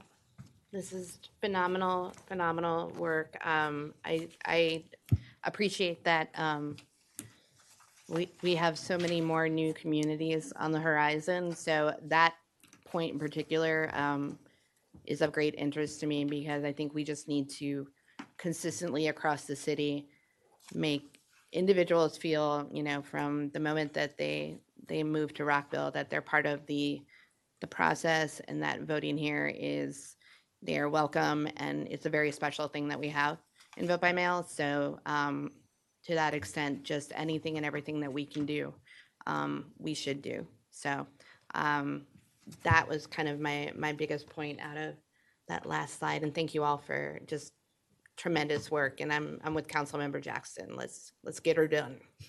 Thank you. Councilmember Fulton. Oh, nothing more to add. Thanks. Good work today. We have a lot more to do. Yes. Yep, agreed. Dr. Miles. Ditto. Excellent. All these additional recommendations are working in the right direction. Obviously, we've got to marry what we did today with what we've also said before, and some of the other edits that was previously done from the city attorney's office. So it's not just as easy as what we did. I mean, today and the previous version and the previous version before that are all good starts. Now it's a matter of, I know, putting it all together, which is the tougher part. So as much as thanks for everybody, I'm issuing forward thanks for all the work that's going to happen in the next couple months. We thank you for that, and we appreciate tonight's comments and feedback to help us move forward. I'll just, did you have anything? Councilmember Shaw?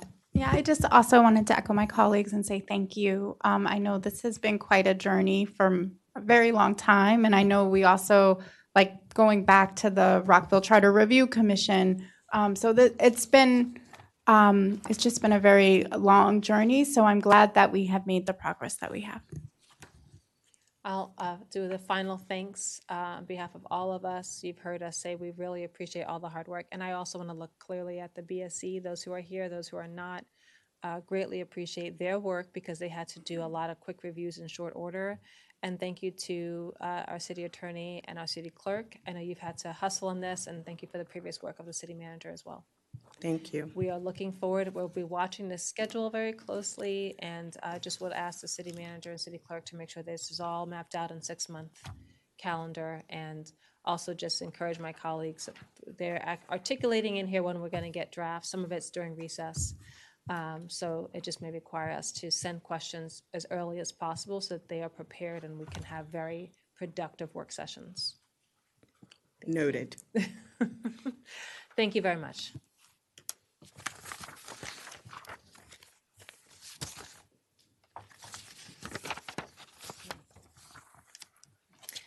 We're almost on time with the change that we made, so thank you, colleagues. It's cheating. We made adjustments to be on time. It's okay. So thank you very much. I know we already went through the mock agenda, but I'll just pause to see if anyone has any other comments. Please look at the leadership planning team meeting that we did this morning. Old new business. Councilman Van Grack. I just want to add, based on kind of what we were talking with Fast 2 improvements, I mean, if one of the reasons that we happen to be going long is because people want to get their questions on the record, if there's a way in which we can actually have each issue and agenda item have questions that are published on a regular basis that might make our meetings go quicker so that questions are published, as Councilmember Valeri said, in a public forum to be able to do so, it might potentially make it so that we don't end up on a regular basis here till 11 or midnight. So just something, food for thought. Councilmember Valeri.